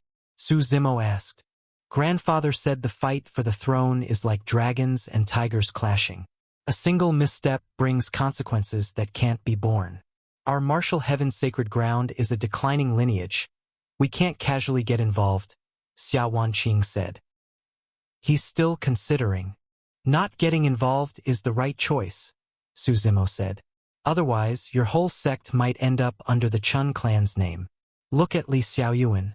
Hasn't he already become the second prince's lapdog? You'd better take care of yourself. Offending the second prince is dangerous," Xiao Wanqing said. After chatting for a while, Xiao Wanqing left. Su Zimo slowly extended his hand. Strands of imperial might coiled around his palm. The feeling of having power was wonderful. He walked out of the courtyard and looked at the seven-winged demon dragon guarding the entrance. With a light touch of his right hand, a streak of flowing light flew into its brow. "This is your reward," Su Zimo said. As soon as he spoke, the seven-winged demon dragon let out a thunderous roar. Its entire body was shrouded in demonic clouds, dragon chants resounding one after another, each higher than the last, echoing from the courtyard. It was transforming, its wings grew larger, its claws sharper. Its pitch-black body became even deeper in hue. In an instant, it advanced from the Imperial Meridian Realm to the Empyrean Meridian Realm. "When we reach the Star River God dynasty, I'll be counting on you to fight," Su Zimo said. "As for those people, if I were to strike, it would be like bullying children. Too boring." The seven-winged demon dragon quickly nodded, growling lowly in assent. On the way back to the courtyard, Li Xiaoyuan angrily said, "That brat is too arrogant. We must teach him a lesson. It's only because of that evil dragon he dares act like this." The second prince, Chen Luo, raised his hand, quieting him. He turned to the woman in white beside him and asked, "What happened just now?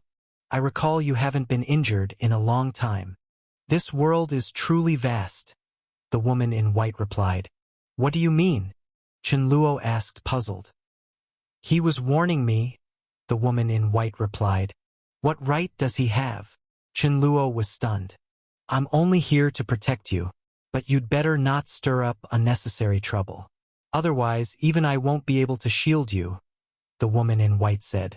"Everything can wait until we return to the Empire." Chen Luo nodded slightly. They set out for the Star River God dynasty the next day. Xiao Wanqing had already finished packing, and Su Zimo had nothing to prepare.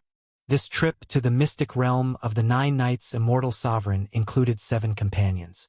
Aside from the second prince, the woman in white, and Li Xiaoyuan, there were Su Zimo and Xiao Wanqing.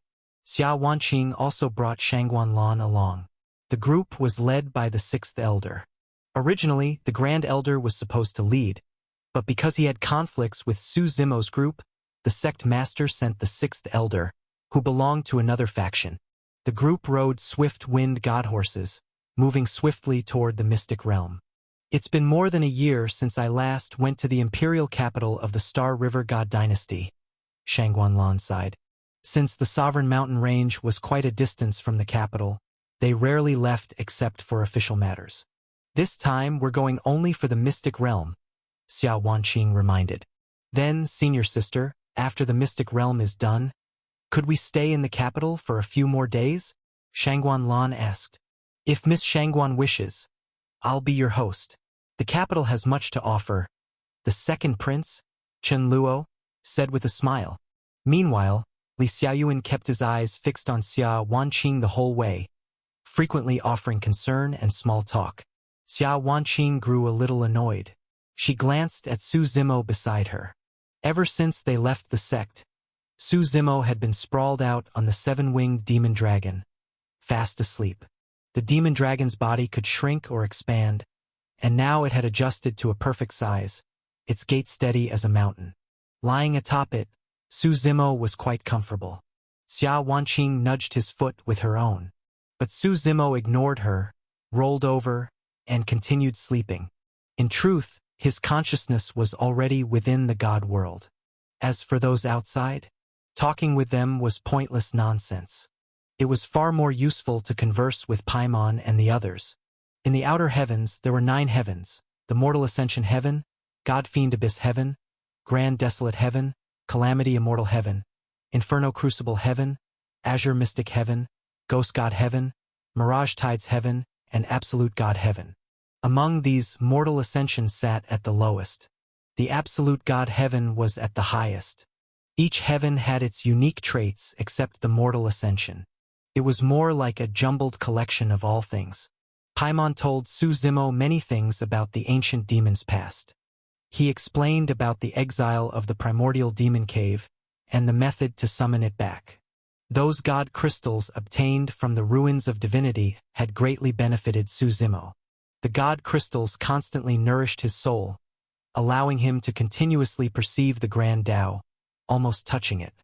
And the power of the war god had let him sense the 5 stages of a grand emperor ahead of time, making comprehension much easier. Su Zimo slowly opened his eyes. The group had already descended the Sovereign Mountains and arrived in a small town. By now, night had fallen, and they planned to rest here for the night.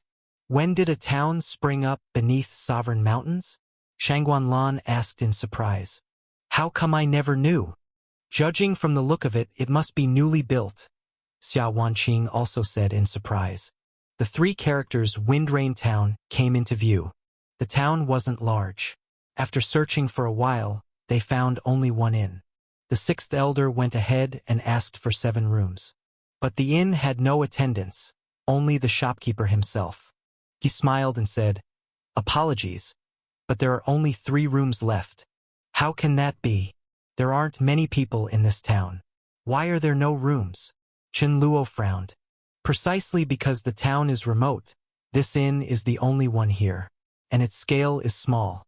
Might you discuss among yourselves? The shopkeeper said with a smile. 3 rooms? How can we fit in those? Chen Luo frowned. As royalty, he naturally required his own private room. Everyone looked at each other. Only Su Zimo strolled around the inn. He then raised his hand and tapped on a wooden board beside him. Bang, bang, bang. It echoed. You've built quite a nice little town here, Su Zimo said. Hearing Su Zimo's words, everyone was stunned. What are you talking about? Xia Wanqing asked. Which friend is it? Come out and meet us. Su Zimo walked out of the inn, looking up at the sky as he spoke. Oh! A low murmur drifted from the heavens. A minor lineage like Martial Heaven actually has someone like you? To be able to see through my floating cloud illusion tower. At the sudden voice, everyone's expression changed drastically. Especially the 2nd prince, Chen Luo. He seemed to realize something. Looking at the town again, everyone now felt that every corner was steeped in strangeness. Some trees were lush and green, while others were completely withered. The townsfolk walking along the streets on closer inspection seemed to be repeating the same motions over and over, as if programmed. Even the smile on the innkeeper's face grew more and more unnatural. Chun Luo raised his voice toward the void. Could it be Lord Deep Void? You little brat do have some knowledge, the old man's voice replied. The next moment, the ground beneath their feet trembled. The entire town they stood in was uprooted and then rapidly shrunk before their eyes. When they looked around again, they realized they were standing in nothing but desolate wilderness. Where was there ever a town? Ahead of them, an old man slowly walked over. He wore a gray robe, dressed in the style of a scholar. His spirit was vigorous. At this moment, he extended his right hand, and that small town, shrunk to mere hundreds of times smaller, was spinning in his palm. That vast town just now was nothing more than a toy in his hand. Su Zimo glanced at it, finding it rather novel. This seemed more like a technique of 1,000 miles within reach, to alter the size of things at will. Of course, the difficulty was certainly far greater than it appeared. Greetings, Lord Deep Void, Second Prince Chun Luo quickly said. Since you've heard my name, you should know why I've come, Deep Void Progenitor said. Senior, are you here on behalf of the Breaking Dawn God Dynasty to kill me? Chun Luo asked. The struggles between empires, Senior, as an ancestor of Tranquil World Tower, you would actually interfere and break the rules? Isn't that girl beside you also from Tranquil World Tower? Deep Void countered. She's only a junior, Chun Luo hurriedly said. Don't worry, I'm not so shameless as to bully the young, Deep Void said. I won't kill you, but someone else will. With a wave of his hand, a young man stepped forward from behind him. This youth was also dressed in a gray robe, his head hidden under a red-brimmed hat. This is my disciple. He will fight in my stead, Deep Void said. If you win, you may leave. Senior, are you here representing the Breaking Dawn God Dynasty? Or my dear elder brother? Chun Luo asked. The inheritance of the 9 Knights' immortal sovereign had just been discovered. His father had entrusted him entirely with this task. If he handled it well, the crown prince's seat might soon be his. To obstruct him now, either his brothers were behind it or a rival empire. That doesn't matter, Deep Void waved dismissively. The youth beside him stepped forward first, bowing slightly with clasped fists. Yu Qingyun of Tranquil World Tower. The woman in white also stepped forward, replying evenly, Yu Huashang of Tranquil World Tower. Senior Sister Yu, forgive my offense, Yu Qingyun said, then shouted lightly. He grabbed with his large hand, and instantly the sky turned dark. From his hand emerged a giant mountain, crashing down toward Yu Huashang. When he threw it, it was no larger than a palm. But as it descended, it grew into a true mountain peak. Yu Huashang's silk ribbon unwound, lengthening into 1,000 meters. Her graceful ribbon was like rivers and mountains themselves, wrapping around the mountain, binding it tight, and hurling it away. With a resounding boom, the mountain collapsed, but instead of shattering, it turned into pure energy. It flowed back into Yu Qingyun's hand. Immediately afterward, countless ribbons slashed toward him. Yu Qingyun's eyes sharpened, his aura surging. With another wave of his hand, a vast primeval forest appeared before him. Within it, 10,000 beasts thundered forth, a tide of monsters charging. Yu Huashang's ribbon split into countless strands, which merged into blades, axes, and other weapons. For a moment, she and the beasts clashed in a chaotic melee. Nearby, Xia Wanqing looked at Su Zimo and asked, Who do you think will win? If it were a fair fight, she would win. But with that old man watching, Yu Qingyun will win, Su Zimo replied. Why? Xia Wanqing asked. Because they can't afford to lose, Su Zimo smiled. After speaking, he turned to the second prince. I heard you're ranked 78th on the heroes ranking? He asked. So what? Chun Luo replied flatly. Then why don't you step up? Why let a woman fight in your place? Su Zimo asked. Then why don't you go, Brother Su? Chun Luo countered. They're here to kill you, not me, Su Zimo said. His eyes shifted to Deep Void Progenitor. Old man, if there's nothing else, we'll be leaving now, he said. Not so fast, young man. Let's wait until this duel is decided, Deep Void said. Ahead, Yu Qingyun and Yu Huashang were fighting furiously. The Tao of transformation in their hands was wielded with breathtaking mastery. All manner of creations clashed in wild collision. But Yu Huashang was clearly gaining the upper hand. Yu Qingyun was being pressed step by step, on the verge of defeat. At that moment, Deep Void discreetly flicked his finger. A surge of powerful energy poured into Yu Qingyun's body. In an instant, his aura exploded. The illusory forest around them detonated, erupting outward. Yu Huashang was sent flying. "It seems you've lost," Deep Void said with a smile. "If Senior wanted to kill us, you could just do it directly. Why all this scheming?" Chen Luo said coldly. "Deep Void, you've truly grown old and disgraceful."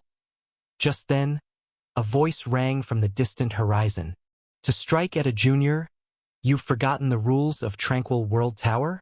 At that voice, Second Prince Chen Luo's expression instantly relaxed. Another elder appeared. He wore a yellow robe, carrying a jade cauldron, stepping calmly through the air. "Jade Cauldron True Immortal," Deep Void murmured the name coldly. "You're going to interfere in this matter too? Why? Do you have a problem with that?" Jade Cauldron True Immortal asked evenly. "In that case, I'll let them go today," Deep Void said. "But remember this, Tranquil World Tower's foundation cannot be altered. The decree of the Thousand Ox Dao Court has already been issued. I think you understand better than I what the Grand Era demands." Without another word, Deep Void took Yu Qingyun and departed. "Master," Yu Huashang greeted softly when she saw the Jade Cauldron True Immortal. "Are you all right?" the Jade Cauldron True Immortal asked.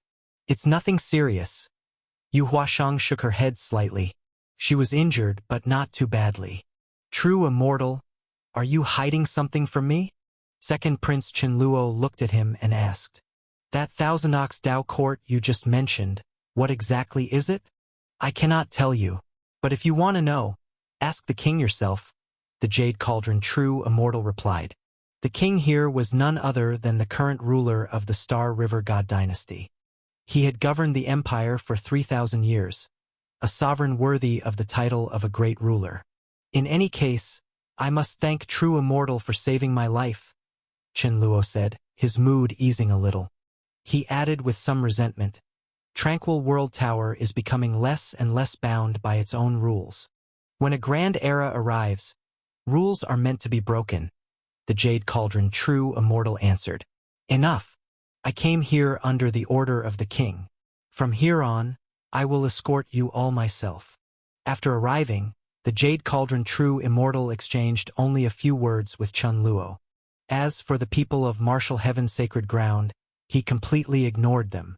Even when Li Xiaoyuan and the others greeted him, he didn't bother to respond. The difference in status was simply too great. In his eyes, Martial Heaven's sacred ground was not even worth a glance. Of course, unless the Martial Heaven Emperor himself returned. With a Grand Emperor presiding, not to mention the Star River God dynasty, even the Thousand Ox Dao Court would have to show some respect. After some minor delays, the group set out again. This time, they encountered no further danger along the way. 7 days later, they arrived at the capital. The imperial city of the Star River God dynasty was called Vast Sky. Upon entering the city, Chen Luo had to return to the palace. He turned to Li Xiaowen and said, "Take Miss Xia and the others to find an inn and rest. Once I finish my affairs, we will set off together for the Mystic Realm." The Mystic Realm of the 9 Knights Immortal Sovereign had been discovered, and since it was within the territory of the Star River God dynasty, it was immediately placed under strict protection. No outside power was allowed to interfere. Anyone wishing to enter had to obtain the Empire's approval. As Chen Luo departed, the white-robed woman cast Su Zimo a glance before following along. "Sixth Elder, Miss Wanqing, let's go find an inn." "I know this city well," Li Xiaoyuan said with a smile. "No need. We can manage ourselves." Xia Wanqing refused outright. She pulled Shangguanlan and Su Zimo with her toward a nearby inn. Sixth Elder chuckled and followed after them. Li Xiaoyuan stood rooted in place, his expression stiff. His eyes narrowed for a moment, But soon his face returned to normal, and he too followed. The world's first inn. That was the name of the inn. Its interior was fairly well decorated. The five of them entered, each taking an upper room. Then they gathered at a table on the first floor. After traveling in dust and haste, they hadn't eaten a proper meal. With steaming dishes served, they ate heartily. At the table, Sixth Elder reminded them, "This time in the mystic realm, do not force yourselves too much. Gaining something is best, but if not, your safety comes first." "Don't worry, Sixth Elder," Li Xiaoyuan said with a grin. "With the second prince around, nothing will happen. Even so, the second prince is royalty. We are disciples of martial heaven's sacred ground." "Brother Li, don't confuse the two," Xiao Wanqing said pointedly. Li Xiaoyuan laughed awkwardly and did not respond. In truth, he had already thrown in his lot with the second prince. If Chen Luo became emperor in the future, he would be credited as one of his early supporters. That future was limitless.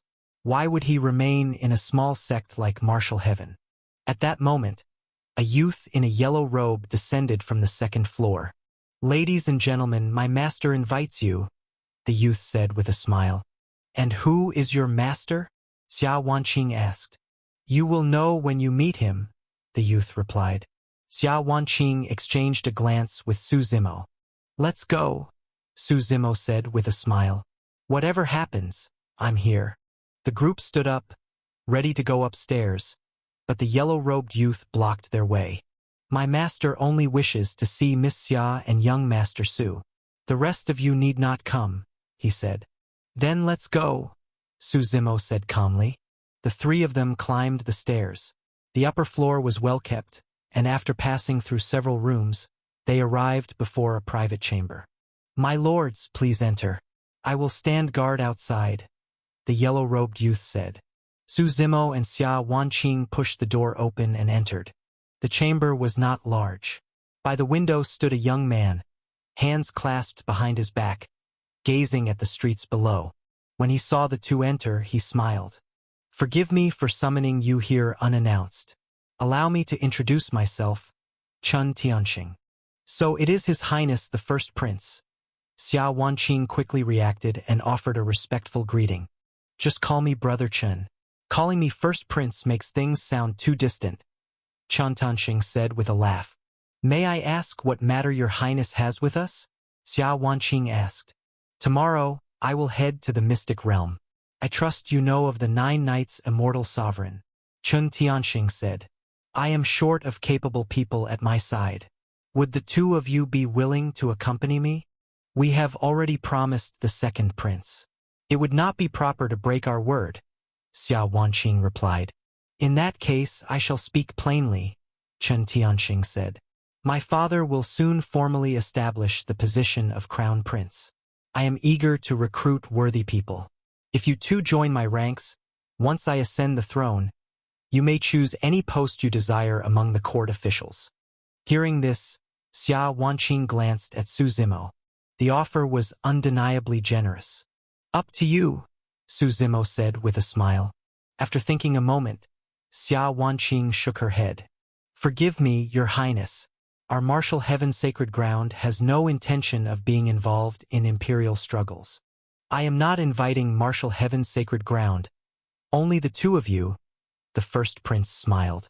"This concerns your own futures. There's no need to rush your answer. You may think it over first." "No need. I truly appreciate your highness's generosity, but I personally have no interest in imperial struggles right now." Xia Wanqing refused firmly. Her focus at present was securing the position of young sacred lord. Matters beyond that did not concern her. "In that case, I won't press the matter," Chen Tianxing said with a smile. But after Su Zimo and Xia Wanqing left the room, the smile faded slowly from his face. "Master," the yellow-robed youth outside stepped in and asked, "How should we deal with them? If they cannot be used, then kill them," the first prince said coldly with a wave of his hand. "I don't want them to see tomorrow's sunrise." "I understand," the yellow-robed youth replied, his figure melting into the shadows. Coming down from the second floor, Li Xiaoyuan quickly looked at the two of them and asked, "Who was looking for you?" "Just an acquaintance." "You wouldn't know him," Xiao Wanqing replied lightly. She had been troubled the whole time during dinner. Originally, Martial Heaven's Sacred Ground only intended to tag along for some benefits in this mystic realm. Yet somehow they had been dragged deep into the storm. After the meal, night gradually fell. Everyone returned to their respective rooms. Su Zimo was resting when he suddenly heard a knock on the door. "Asleep?" came Xiao Wanqing's voice from outside. "What is it?" Su Zimo opened the door, puzzled. "I can't sleep. I want to talk to you," Xiao Wanqing said. "Because of the first prince?" Su Zimo asked. "There are many things. I just feel restless inside." Xiao Wanqing walked in and sat down slowly on a chair. "All restlessness comes down to one word: weakness," Su Zimo said. "The day you grow strong, you won't need to be restless. You just won't have to deal with these trivial struggles anymore." When do you plan to leave?" Xiao Wanqing asked after a brief silence. "If possible, after we come out of the 9 Nights Immortal Sovereign's mystic realm," Su Zimo replied. "Can't you stay?" Xiao Wanqing lowered her head, her expression unreadable. "Why don't you consider leaving Martial Heaven's Sacred Ground?" Su Zimo asked. "I want to revive Martial Heaven's Sacred Ground. That's my dream," Xiao Wanqing said. "Exactly. You have your dream, and I have mine," Su Zimo smiled. "But before I go, I can help clear some obstacles for you." "I don't need you to help me. Just take care of yourself. Live well," Xiao Wanqing said. She stood up and walked to the bedside. Outside the window, a full moon shone with boundless radiance. "It's been so long since I've admired the moon," she murmured. Su Zimo patted her shoulder. Her body suddenly went limp and fell straight into his arms. He gently carried her to the bed and laid her down. Then his gaze shifted outside the room as he said with a smile, "Since you've already come, hiding in the shadows is meaningless." As his words fell, a figure suddenly appeared in the room, as if materializing from thin air. "You're rather capable. My stealth technique, within this imperial city, there are few who can see through it," the black-clad figure said calmly. "The first prince sent you?" Su Zimo asked. "Can't recruit me, so he turns to killing. Dead men don't need to know so much," the figure said. His form vanished. The next moment, a long sword thrust from behind Su Zimo's back. Su Zimo simply swung a palm, smacking the assassin's body into the air. Before the figure could land, Su Zimo reached out and dragged him directly to his front. One hand clasped tightly around his neck. "I truly don't want to kill ants, but you all insist on crawling before me," Su Zimo said coldly. The man's body was fully wrapped, leaving only his eyes exposed, eyes now filled with terror. "Sir, Before he could finish, a nameless flame erupted, burning him to ash, bones and all. The night passed without further disturbance. When Xiao Wanqing slowly opened her eyes, she found herself lying on Su Zimo's bed. She quickly checked herself in a panic. "Relax. I didn't do anything to you." Su Zimo entered the room and said, "You were too tired last night, so I didn't wake you. I went to your room to sleep instead." "I'm sorry." Xiao Wanqing's face flushed red as she hurried off the bed. "Sixth Elder is waiting outside for breakfast. The second prince is here. Today we enter the mystic realm," Su Zimo said. "Hurry and get ready." "Got it." Xiao Wanqing nodded. After they prepared, the second prince's party was already waiting outside. "Everyone, there may be some changes," Chen Luo said as he glanced at Xiao Wanqing. "What happened?" Xiao Wanqing frowned slightly. "Originally, Father entrusted the mystic realm to me. But when I returned to the palace yesterday, I found that he is treating this matter with unusual importance," Chen Luo explained. "To be honest, I don't know the exact reason. But Father has decided to personally go to the mystic realm." "What does second prince mean?" Xiao Wanqing asked. "Before, I was supposed to lead you, but now you will join our main force," Chen Luo said. "I came here to warn you. Once you're with Father, Do not speak recklessly. Just follow along and act according to the situation. The king, Xia Wanqing asked. Yes. Father is gathering at the northern city gate. Let's head out now, Chen Luo said. Xia Wanqing nodded slightly. Truthfully, by this point, she no longer wanted to enter the mystic realm. But since the second prince personally came to inform them, she couldn't refuse. The group made their preparations and walked toward the northern city gate. By the time they arrived, a large crowd had already gathered. Among them was also the first prince. When he saw Su Zimo and the others, a hint of surprise flashed in his eyes, followed by thoughtful silence. Su Zimo looked ahead at the man seated at the highest position on a carried throne. Surely the king himself. A square face, dignified and imposing. He carried the natural aura of a ruler. Most who looked at him couldn't help but lower their heads. He was the sovereign of sovereigns, the ruler of the Star River. He stared straight ahead, brows furrowed, lost in thought. On either side of him stood an elder. One was the Jade Cauldron True Immortal. The other was an old crone whom Su Zimo did not recognize. He also spotted Yu Huashang, as well as several other princes. This is clearly no ordinary mystic realm expedition, Su Zimo said with a smile. You noticed as well, Chen Luo admitted without hiding it. This time, the Thousand Ox Dao Court has become involved. Only sects that had produced grand emperors, saint sovereigns, or powers even beyond those realms were qualified to be called a Dao Court. Martial Heaven had once been a Dao Court, but after the destruction of Sovereign Mountain Range's Dao source, they gradually declined, becoming the small lineage they were now. I can't say more for now. You'll see when we arrive. The imposing scene at the city gate naturally drew the attention of the people.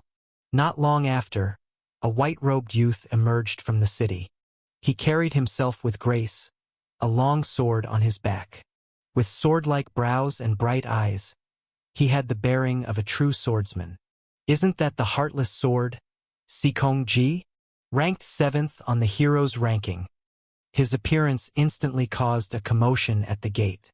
Following behind him was a burly youth clad in steel armor, carrying a massive iron hammer. That's Wu Dao, ranked 3rd on the heroes' ranking. After Sikong Ji and Wu Dao stepped forward, both bowed slightly and greeted, "We pay our respects to King Star River. You two young talents are too polite. This time, I'll be relying on you," King Star River said with a smile. "We will give our utmost for the Star River God Dynasty," Wu Dao replied. "And what about Xian Yi?" King Star River turned his head and asked. Sikong Ji and Wu Dao exchanged a glance, both falling silent for a moment. He went over to the Breaking Dawn God Dynasty. Xian Yi ranked 4th on the heroes' ranking. King Star River slapped the throne heavily. His expression shifted between anger and restraint before his brows finally relaxed. "If we can obtain the inheritance this time, within the Star River God Dynasty, you may ask for whatever you desire," King Star River said. "As for the others, it doesn't matter if they don't favor our Star River God Dynasty."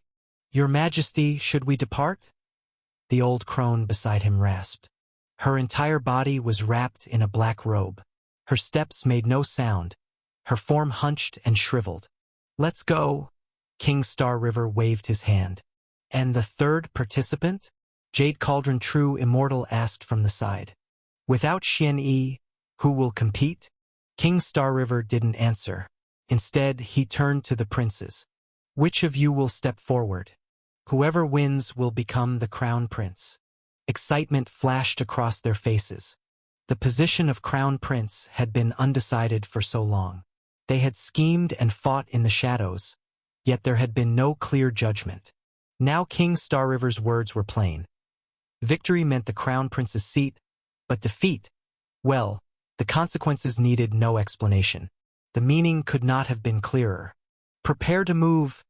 King Star River waved again, his voice tinged with fatigue. He closed his eyes slightly, lost in thought. "Lady Yu," the second prince turned to Yu Huashang. "When the time comes, I may trouble you to act. My duty is only to protect you," Yu Huashang said coolly. "If I go into the arena, my life will be at risk. That counts as protection too, doesn't it? Chen Luo said. I promise you, if I become crown prince, I'll see to it that Tranquil World Tower becomes the #1 power in the Star River God Dynasty. Yu Huashang stayed silent. The group moved out with the main force. Their numbers were not massive, but far from small. It seems only we've been kept in the dark. Su Zimo glanced at Xia Wanqing with a smile. I also feel this matter isn't so simple. Xia Wanqing nodded. The strange actions of the Star River God Dynasty all seem to hint at something greater. Let's take it one step at a time, Xia Wanqing sighed. The Mystic Realm wasn't far from the Star River God Dynasty. Heavy Imperial troops were stationed to guard it. After following the main host for about 2 hours, they finally encountered the Star River God Dynasty soldiers. During this journey, the princes had racked their brains, each determined to seize victory in the coming contest. As for what kind of contest it would be, Su Zimo and the others still had no idea. Your Majesty, a general clad in black armor knelt on one knee in greeting. King Star River slowly opened his eyes. In that instant, his weariness vanished. An awe-inspiring aura surged from his body. This was the true presence of a sovereign. Above 10,000 people. His eyes gleamed with sharp brilliance. Just one glance was enough to make others feel crushed by pressure. Dressed in his imperial robe, he slowly rose from his throne. Have the envoys of the Thousand Ox Dao Court arrived yet? King Star River asked. Not yet, but the Breaking Dawn God Dynasty's people are already here, the black-armored general replied. They came rather quickly, King Star River snorted coldly. Let's go meet them. He descended, with Jade Cauldron True Immortal and the crone flanking him. The princes, along with Wu Dao and Sikong Ji, followed behind. Second Prince, what is going on? Xia Wanqing stepped forward and asked. We only came for the Mystic Realm. If it's inconvenient, we can leave. Since we're already here, I won't hide it from you. Chen Luo thought for a moment before speaking. You should know of the Breaking Dawn God Dynasty. Xia Wanqing nodded. There were countless dynasties across the 4 domains of the north, but near Sovereign Mountains, the 2 largest were Star River God Dynasty and Breaking Dawn God Dynasty. Our Star River God Dynasty and the Breaking Dawn God Dynasty both fall under the rule of the Thousand Ox Dao Court. Some time ago, the Dao Court issued an order to consolidate all powers within its territory. The Star River God Dynasty and Breaking Dawn God Dynasty have warred for 1,000 years. Now they are to be merged. Merge? Xia Wanqing was stunned. This was no small matter. For the people, and especially the rulers, it was far from a welcome change. If merged, what would happen to the current royal families? Who would be the ruler? Neither side's royalty would willingly submit. You've likely thought of this too. If resolved by war, it would be unwise. Both sides would suffer greatly, Chen Luo explained. So the Dao Court has been considering a simpler solution. This 9 Knights Immortal Sovereign's inheritance serves as the opportunity? Xia Wanqing asked. The inheritance appeared in the Star River God Dynasty. At first, we thought it was just an ordinary legacy. Father assigned it to me, but when I returned to the palace, I learned this inheritance may be far more than it seems. A great secret lies within it, Chen Luo said. The Dao Court decreed, whoever obtains the inheritance must submit it to the Dao Court, and in return, they will be acknowledged as ruler of the merged empires. I still don't quite understand. Xia Wanqing shook her head. If that's the case, why not just search for the inheritance fairly? Why bring people like Wu Dao and Sikong Ji? That's the problem. The Mystic Realm has restrictions. Only one person may enter at a time, Chen Luo explained. Whoever goes in first has a massive advantage. The 2 empires quarreled over this endlessly. Finally, the Dao Court decided it would be settled by contest. Each empire will select 3 young elites. A best-of-3 match will determine who gets to send their candidate in first. At this, Xia Wanqing finally understood. If that's so, why bring us along? This has nothing to do with martial heaven's sacred ground. The Dao Court only cares about the 9 Knights Immortal Sovereign's inheritance. The other treasures inside don't interest them, Chen Luo smiled. At that time we can let you enter too. Think of it as them eating meat while we drink the broth. Second prince, you'd best speak plainly, Xia Wanqing said coldly, unmoved. This explanation made no sense. Why would Chen Luo help marshal heaven's sacred ground for no reason? Because of Li Xiaoyuan? He was nothing more than a dog. No one would care about him. Other than that, there was almost no connection between them. If you won't tell us, then we won't accompany you. Seeing Xia Wanqing about to leave, Chen Luo quickly stopped them with a laugh. Actually, there is a reason. This contest between the two densities will have special overseers sent by the Dao court. Essentially, referees.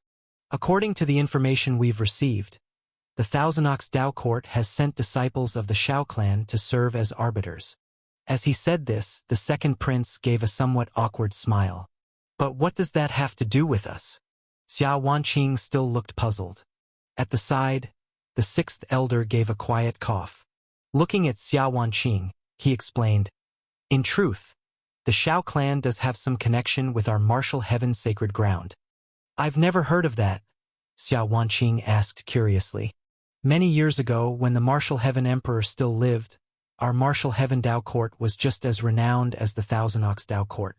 At that time, the two powers often arranged marriages between their families, the sixth elder said. But after the martial heaven emperor was gone, and our Dao source was destroyed, we fell into decline. Our ties with the Thousand Ox Dao court gradually faded. The second prince certainly planned this well, Xia Wanqing said coldly. But you may be disappointed. Our connection with the Thousand Ox Dao court has long since vanished. Lady Xia, don't be angry. I admit I kept something from you, but I'll still see that you're allowed into the mystic realm.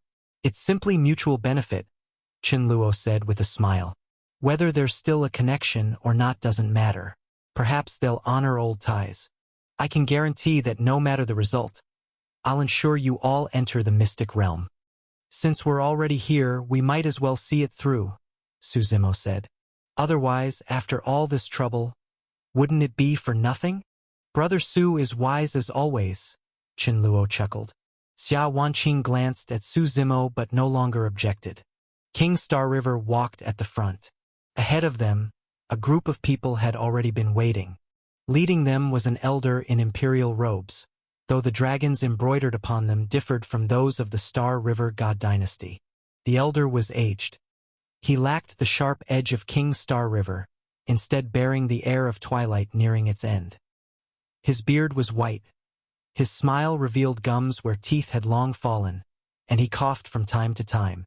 Yet few here dared to look down on him, for he was none other than the ruler of the Breaking Dawn God dynasty. He had taken a weak kingdom and raised it into an empire, able to rival Star River God dynasty, and even at times surpass it. For decades, he had looked as frail as now, seeming as if he had little time left to live. But still he sat firm upon his throne, unshaken. Behind him were several followers, all smiling faintly as they regarded the approaching King Star River. It has been a long time, King Breaking Dawn said with a light chuckle. I'd rather our next meeting be inside the palace of the Breaking Dawn God dynasty, King Star River replied coolly. If you have the ability, I wouldn't mind, King Breaking Dawn smiled. And where is Xianyi? King Star River's gaze swept across the people behind King Breaking Dawn. You'll see him when the time comes, King Breaking Dawn replied with a smile. King Star River clearly disliked this answer. He snorted coldly and turned away. Isn't the hero's ranking issued by the Star River God dynasty? Su Zimo asked from the side. Why didn't they invite the number 1 on the list? Xia Wanqing glanced at him and explained. The hero's ranking may be published by the Star River God dynasty, but they don't decide the rankings themselves. They don't have the strength to do so. Then who does? Su Zimo asked curiously. Don't tell me you don't even know the Celestial Citadel? Xia Wanqing replied. The Celestial Citadel updates the hero's ranking every month. Then it's passed down for the Dao courts, dynasties, and empires to publish. The Celestial Citadel? Never heard of it, Su Zimo said with a smile. He lifted his gaze toward the so-called mystic realm.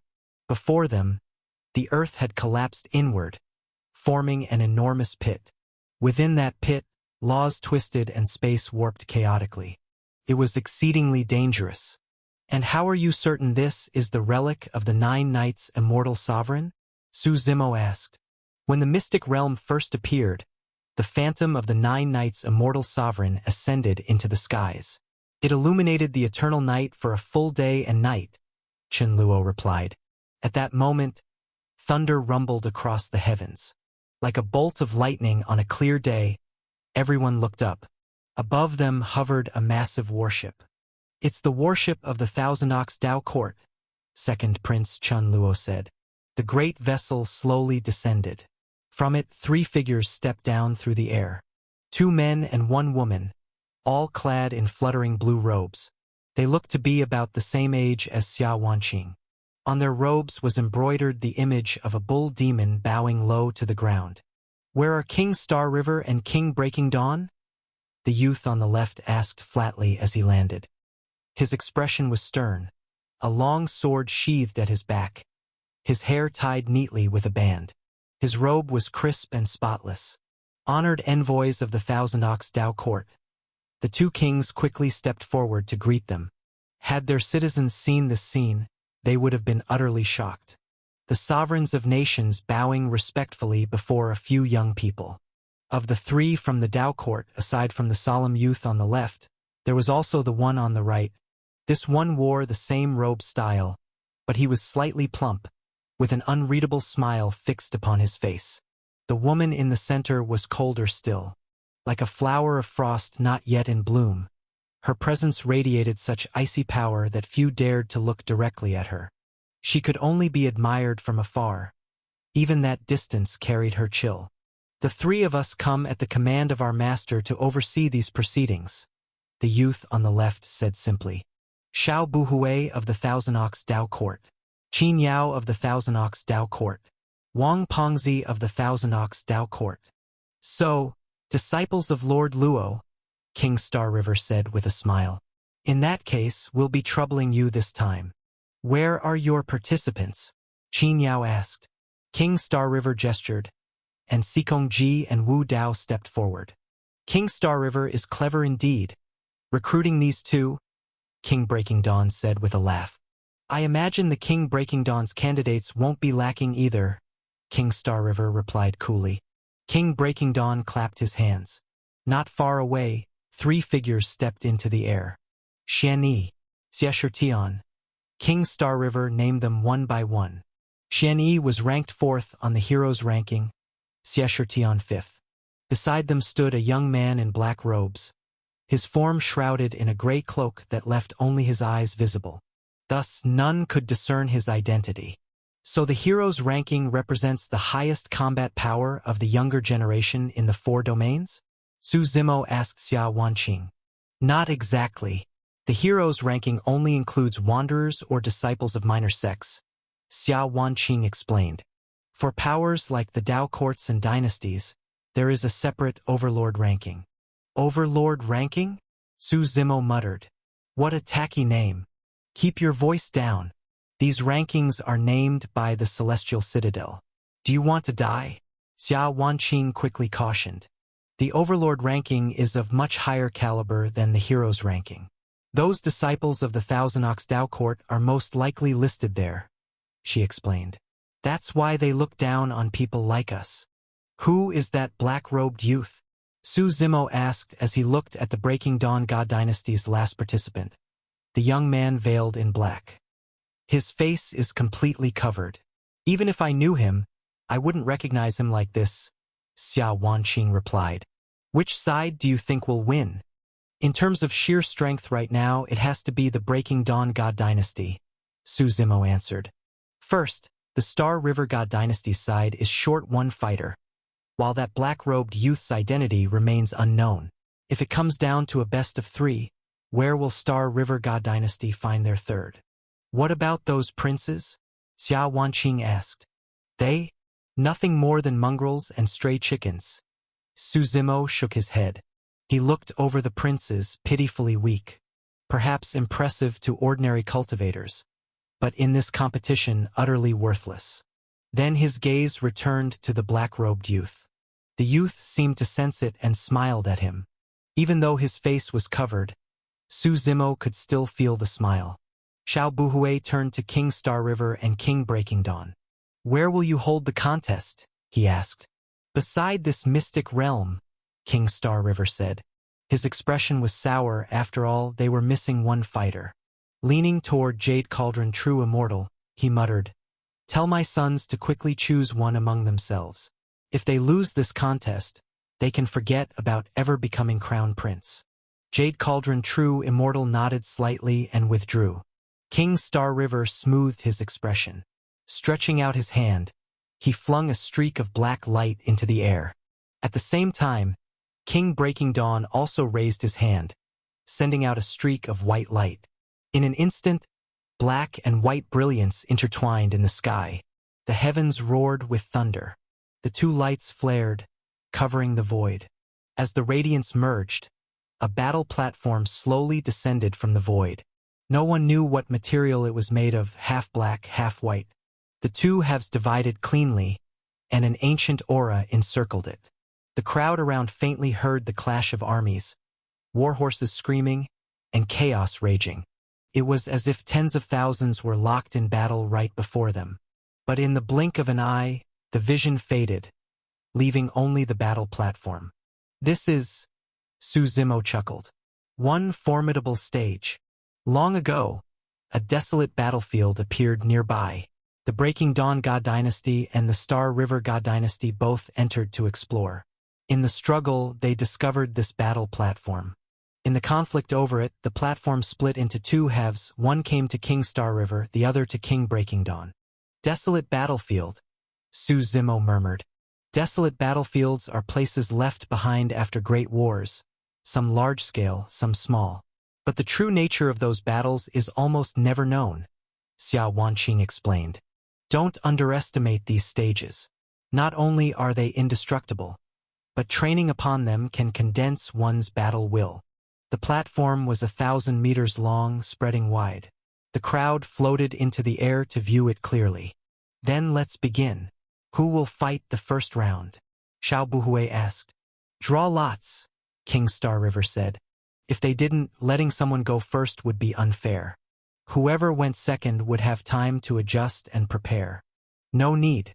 My Breaking Dawn God Dynasty fears no one." King Breaking Dawn waved his hand, smiling. "We'll simply crush them with strength. We'll send someone first," giving King Star River time to respond. "We also fear no one," King Star River replied coolly. "Xie Shitian, you'll go first," King Breaking Dawn commanded. The youth named Xie Shitian gave a slight nod. His face was pale, not the pallor of the void, but a sickly white. Clad in cyan robes, he walked slowly onto the platform. "Which of you will face me?"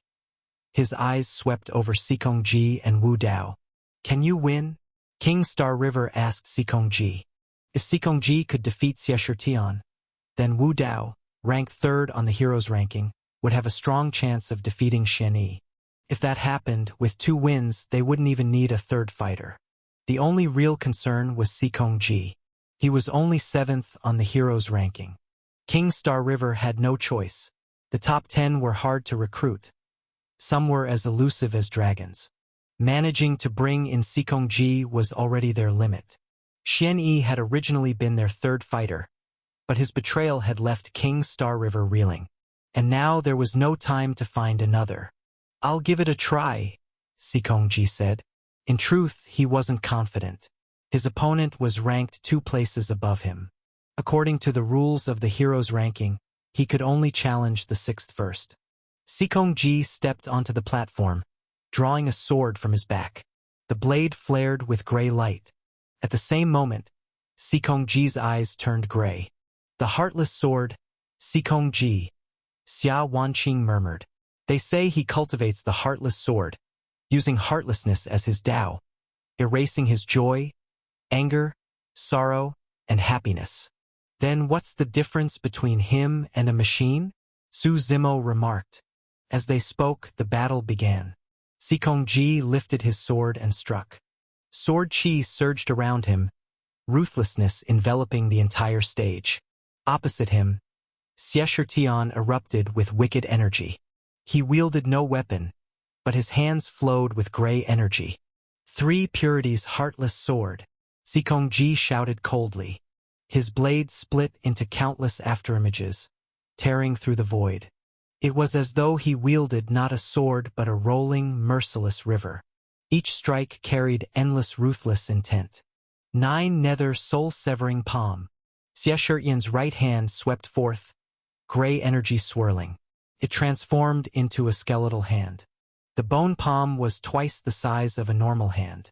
It seemed to embody the 9 netherworlds, haunted by wailing souls and surging red rivers. Illusory shadows appeared around Xie Tian, encircling Zikongji. Zikongji's expression grew grave. His sword spun and he spun with it. But in that instant, Xie Tian vanished. Before Zikongji could react, ghostly hands burst from beneath the stage. They seized his right leg and yanked him down hard. Zikongji is about to lose, Xia Wanqing said. Let's see if he has a trump card. Su Zimo yawned, looking bored. Nearby, the second prince seemed to say something to Xiao Buhui and his companions. Xiao Buhui's gaze shifted toward Xia Wanqing. Finding the battle dull, he slowly walked over to them. Martial Heaven's sacred ground? He asked, looking at Xia Wanqing and the 6th elder. Greetings, young Master Xiao. Li Xiaoyuan quickly cupped his hands in greeting. You people of the Martial Heaven's sacred ground are truly growing more and more insignificant, Xiao Buhui said coldly. I once heard my ancestors speak of old ties with your sect, but that was generations ago. If you still can't let go of the past, it's no wonder your sect is in decline. I don't understand what young Master Xiao means, Xia Wanqing replied evenly. This is a struggle between 2 empires. You should not be here at all, Xiao Buhui said, his voice flat. We came at the invitation of the second prince, Xia Wanqing explained. If I were you, I would have stayed cooped up in Sovereign Mountains. The face of the Martial Heaven Emperor has already been completely thrown away by you lot. Xiao Buhui's gaze sharpened. I'll tell you this plainly. This battle between 2 nations will not be altered by your presence in the slightest. We never intended to change anything, Xia Wanqing said as she met his eyes. Young Master Xiao, you seem to hold great hostility toward us. Could there be some misunderstanding? There is no misunderstanding, Xiao Buhui sneered. Only contempt. Plenty of that. I'd like you to be clear, young Master Xiao. I don't quite follow your words, Xia Wanqing pressed, confused. To spell it out would only make things unpleasant. Go back and tell your sacred lord this. A toad should stay content at the bottom of the well and stop dreaming of becoming a swan. With that, Xiao Buhui turned and left, leaving Xia Wanqing seething with anger. To be rebuked without cause, by someone who didn't even know her, that was bitter to endure. Hey! Su Zimo's voice came from behind. You act as if you're so noble. You're also of the Martial Heaven's sacred ground? Xiao Buhui glanced back at Su Zimo. His tone was icy. Noble or not, at least your Martial Heaven's sacred ground is unworthy to judge.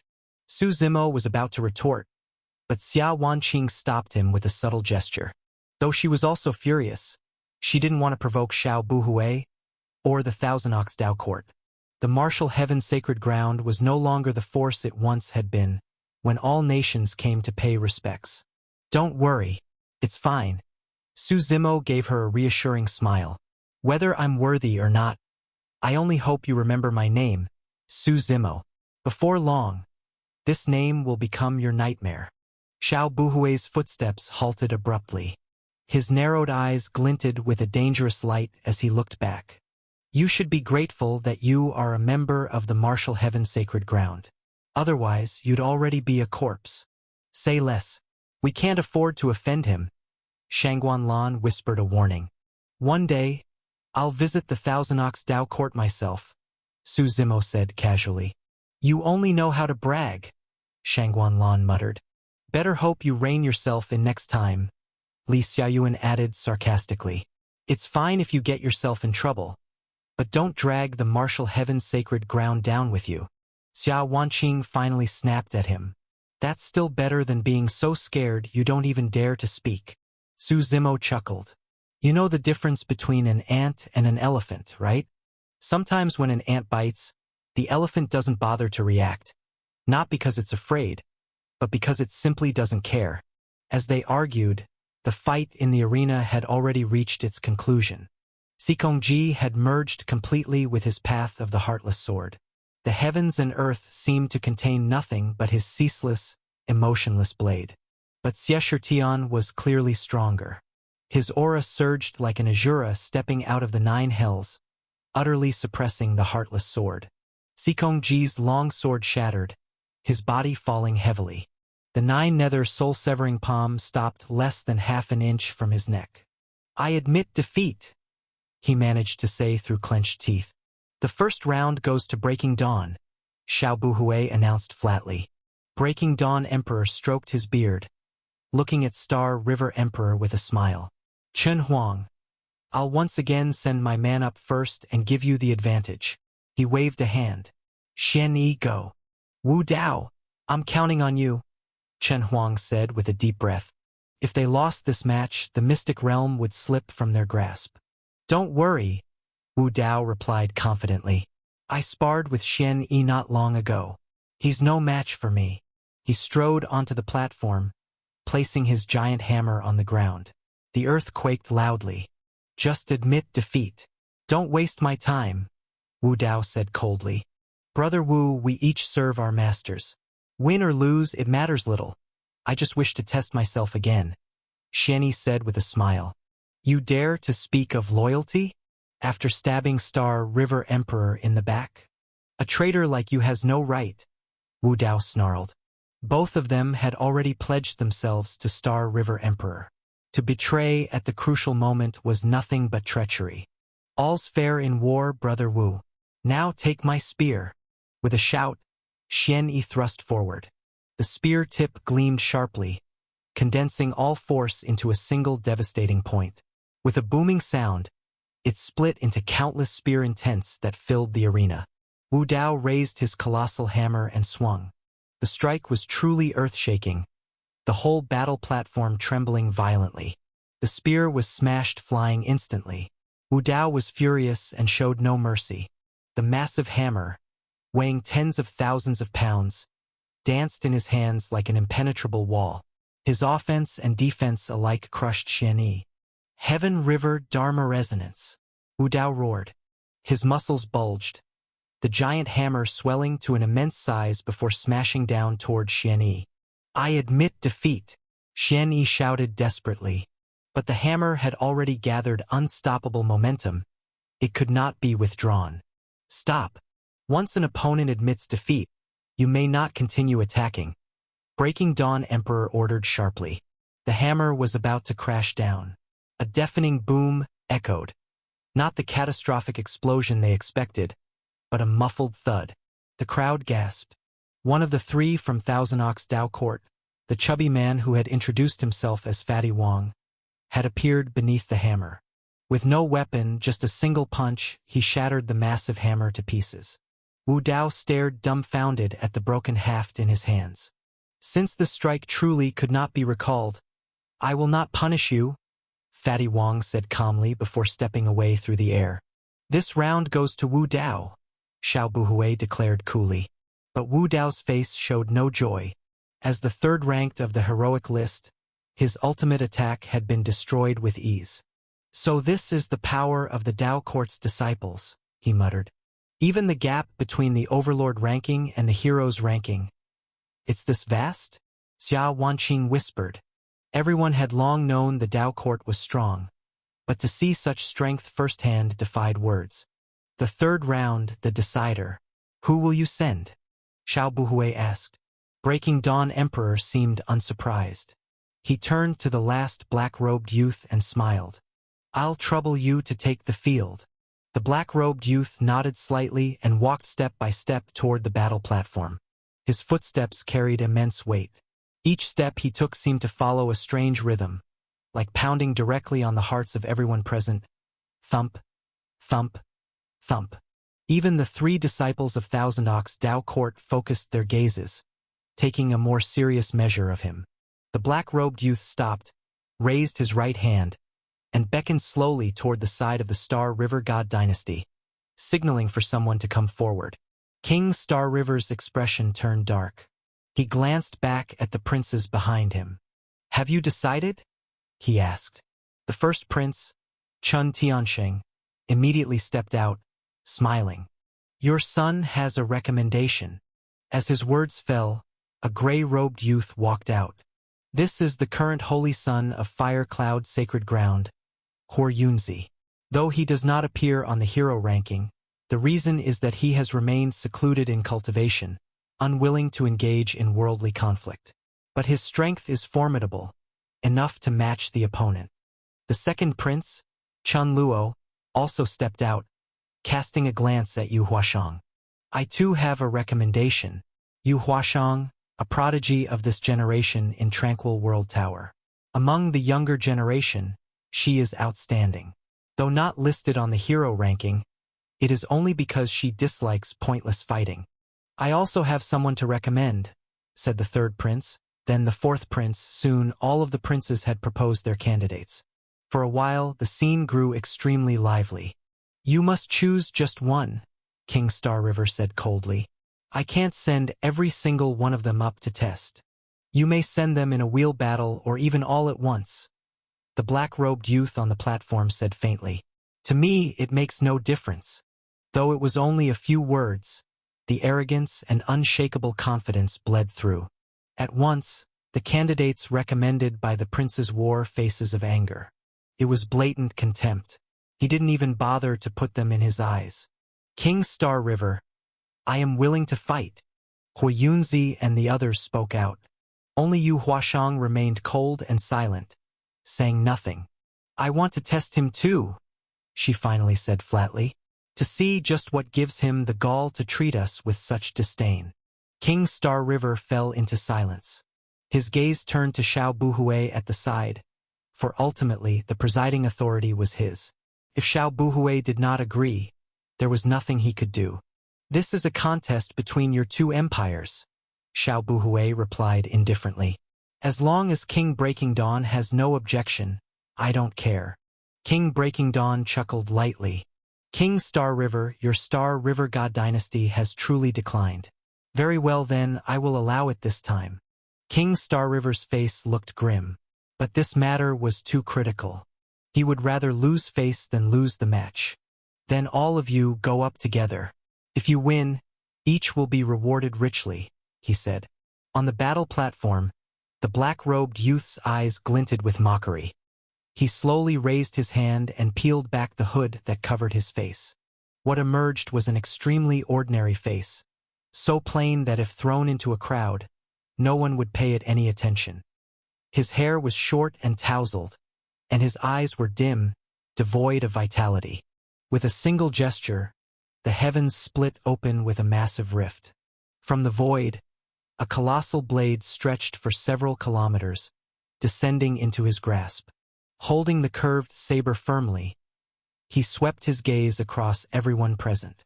Those who had been preparing to step forward immediately halted their steps. "You are," Huo Yunzi frowned. "Hero rankings number 1, Traceless," someone said aloud. The moment the words fell, everyone's expressions shifted drastically. Hero ranking number 1. What kind of concept was that? Traceless was shrouded in mystery. It was said that 10 years ago, he had already ascended to the top of the hero ranking. Once he took the throne, he held it for a full decade. The list changed countless times, second place, third place, names rose and fell. But Traceless never moved. Like a mountain, he remained unshaken, never once defeated. Rumors claimed that since the day he toppled the then number 1 10 years ago, he had never lost another battle. If this man truly was Traceless, then they were utterly unqualified to stand against him. The candidates who had been about to climb the platform quickly lost their will. King Star River cast a sharp glance at King Breaking Dawn. "King Breaking Dawn, you've played this game well." "That's not fair," King Breaking Dawn laughed softly. I gave your Star River God Dynasty plenty of opportunities. Had I sent Traceless in the second match, there would never have been a third round at all. What is this, then, humiliation? King Star River's aura flared like a storm, his eyes radiating danger. King Breaking Dawn was not cowed. That frail, aged body seemed to contain boundless power. A tempestuous pressure spread out between them. Both of you remember this is a contest, Xiao Buhui interjected coolly. What's the point of continuing? King Star River snorted. Just as he prepared to concede defeat, a thunderous explosion erupted from the distance. What happened? Someone exclaimed. It's from the direction of the Mystic Realm, another shouted. All eyes turned toward the Mystic Realm. From within it, waves of mysterious power surged skyward. The mighty energy twisted the very heavens above. It's the phantom of the 9 Knights' immortal sovereign, Second Prince Chen Luo cried. When the Mystic Realm was first discovered, his phantom also appeared, shining through the endless night for a whole night. No, this power is not the 9 Knights' immortal sovereign, someone said, shaking his head. This is imperial might. That imperial might spread endlessly, enveloping all around. Everyone felt the crushing suppression of an awe-inspiring force. It's a grand emperor. Xiao Buhui's face shifted, his voice low. But in the 4 domains of today, how many grand emperors still live? His gaze flicked toward Xia Wanqing and her group, a sudden thought striking him. Could it be? Within the flood of imperial might, a towering figure appeared in the skies. The man was tall, his eyes carrying the brilliance of countless stars. No ordinary mortal could meet his gaze. He seemed to bear the heavens upon his shoulders. The overwhelming power emanating from him arched across the mystic realm like a rainbow piercing the sun, like clouds falling from the sky. It's the martial heaven emperor, Xia Wanqing cried out. He is the ancestor of our martial heaven's sacred ground. Yes, I once glimpsed a portrait left behind by our forebears. It's him, without a doubt. But isn't this supposed to be the inheritance of the 9 Knights' immortal sovereign? Why would the martial heaven emperor appear? This mystic realm is becoming stranger and stranger. The crowd erupted in discussion, all eyes fixed on the vision in the heavens. This mystic realm, we must enter it, the 6th elder declared firmly. The inheritance of our ancestor cannot fall to others. But how can we? Xia Wanqing asked. Our martial heaven's sacred ground holds no authority here. How fascinating! Xiao Buhui chuckled softly. Turning toward the 2 emperors, he said, Hurry and choose your 3rd fighter. Su Zimo turned to Xia Wanqing. Do you want to enter the mystic realm? He asked. She nodded slightly. Seeing King Star River about to concede, Su Zimo yawned, then slowly walked toward the battle platform. What are you doing? Someone nearby shouted when they saw Su Zimo. I'll go give it a try, Su Zimo replied with a smile. You're insane, Xia Wanqing cried out. Come back right now. You wanted to enter the mystic realm, didn't you? I'll take you there, Su Zimo said calmly. The mystic realm doesn't matter. Don't be foolish, you're no match for him. Xia Wanqing rushed forward, trying to pull him back. But Su Zimo was already on the battle platform. Who is he? King Star River turned to the 2nd prince and asked. Is he someone you brought? Why yes, Chen Luo stammered nervously. But don't misunderstand, father. I don't know him well. At the side, Xiao Buhui narrowed his eyes at Su Zimo, letting out a cold snort. How interesting, Fatty Wang chuckled. To step up even knowing the opponent is number 1 on the hero ranking. Is that confidence or arrogance? King Star River turned his gaze to Huayunzi and the others. Which of you will go up? Huayunzi and the rest forced awkward smiles and quickly said, Since this brother has already stepped up, we won't add to the chaos. Truthfully, their hearts had already caved. Hero rankings number 1, this was no joke. To stand at that height, there was no luck involved, only undeniable strength. Even King Star River's expression dimmed, tinged with resignation. He waved his hand.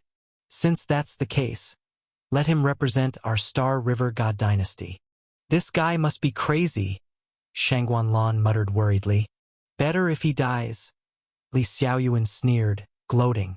With someone so reckless, it's only a matter of time before he drags martial heaven's sacred ground into ruin. Shut your mouth, Xia Wanqing snapped, glaring at him. She turned anxiously to the sixth elder. Elder, is there anything we can do? Since young Master Su has chosen to step up, it is his decision. The elder shook his head lightly. I can't just watch him die. I'm going up to help, Xia Wanqing cried, starting toward the platform. But the elder blocked her path. I promised your master I would keep you safe. Don't put me in a difficult position. On the platform, Su Zimo yawned. I admire your courage, Traceless said, his saber trembling in his grasp. Normally, people like you dying beneath my blade would disgrace it. But your courage at least earns you the right to die by my hand. Done yapping? Su Zimo asked, glancing at him. Then let's start. Bold indeed, Traceless chuckled, swinging his curved saber. A terrifying blade aura erupted, slashing toward Su Zimo. Su Zimo merely lifted his gaze. With that one look, the blade aura dissolved into nothingness. Traceless, without being visibly struck, was nonetheless blasted backward as if gravely injured. Blood sprayed into the air. Too weak, Su Zimo sighed. With his hands clasped behind his back, he stepped slowly toward Traceless. The crowd below exchanged stunned looks, eyes wide. This has to be a joke, Second Prince Chen Luo muttered, his jaw nearly unhinged. Only Yu Huashang remained calm. She had long harbored suspicions about Su Zimo, and now her doubts were confirmed. This man was hiding depths beyond imagination. On the martial heaven's sacred ground side, Shangguanlan nudged Xia Wanqing with a stiff expression. Senior sister, pinch me. Hero rankings number 1. Fake, right? Xia Wanqing's words trailed off. She didn't know what to say. In her ears still echoed Su Zimo's earlier words. One day, I'll visit Thousand Ox Dao Court myself. Investigate him, King Breaking Dawn commanded, his calm facade gone, his face grave. Find out who this man really is. It may already be too late, Elder Shen Kong said quietly at his side. Su Zimo approached Traceless. Traceless struggled to his feet, wiping the blood from his mouth. I underestimated you, he admitted flatly. Give me your name. I do not kill nameless men. If you can defeat me, then you'll have the right to ask, Su Zimo replied. Traceless raised his curved saber once more. His aura surged skyward, breaking through into the Imperial Meridian realm before finally settling. 6 meridians opened wide, as spirit force flooded toward him like a whale gulping water. On the blade, a twisted, evil ghostly face emerged. The next moment, the ghost vanished, replaced by a figure emanating divine radiance. Ghost God Annihilation Slash, someone whispered from below. That's Traceless' signature technique. Yes, I heard he created it himself. With that move, he once defeated the previous number 1 and claimed the top spot. It's been 10 years since then. It's been ages since he last needed to use it. To unleash it from the start, his opponent must be giving him tremendous pressure. Behind Traceless appeared a terrifying phantom, a body shining with divinity, yet crowned with the head of a ghost. Such a grotesque fusion. With a roar, Traceless swung his saber downward. The strike ripped apart the silence of the void, sweeping away everything in its path. Even the ancient battle platform beneath trembled violently. The phantom fused with the saber, lunging at Su Zimo. Thunder cracked and lightning split the heavens, one strike shaking heaven and earth. Su Zimo lifted his eyelids slightly, then calmly extended his right hand. There was no majestic aura, no world-shaking might. He stood there as though he were nothing more than an ordinary mortal. The saber fell, colliding with his outstretched hand. In that instant, the sky darkened, monsters roared, thunder raged, fury surged, intent on devouring Su Zimo. But from Su Zimo's hand, a power erupted, a force vast as mountains and seas. Traceless's strength was like a firefly meeting the radiance of sun and moon, utterly insignificant. This force did not just suppress Traceless. It seemed to suppress even heaven and earth themselves. Before Su Zimo's hand even descended fully, the ghostly phantom had already scattered into nothingness. Traceless raised his head to look up at Su Zimo. The two of them were similar in stature, yet before that towering presence, Traceless felt like nothing more than an ant. "I admit defeat. I surrender," Traceless shouted with his eyes tightly shut. His voice echoed across the plain, silencing the world. Su Zimo withdrew his hand. The winds calmed, as if nothing had ever happened. "Judge the outcome," Su Zimo said evenly, glancing at Xiao Buhui. Oh, Xiao Buhui snapped back to his senses. "The third match, Star River God Dynasty wins." He turned to Qin Yao and Fatty Wong. The two exchanged looks, then shook their heads. "I'm no match. Nor I.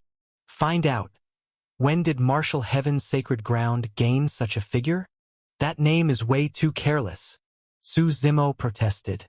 "You don't know anything and you've got that dopey look. Kinda suits you.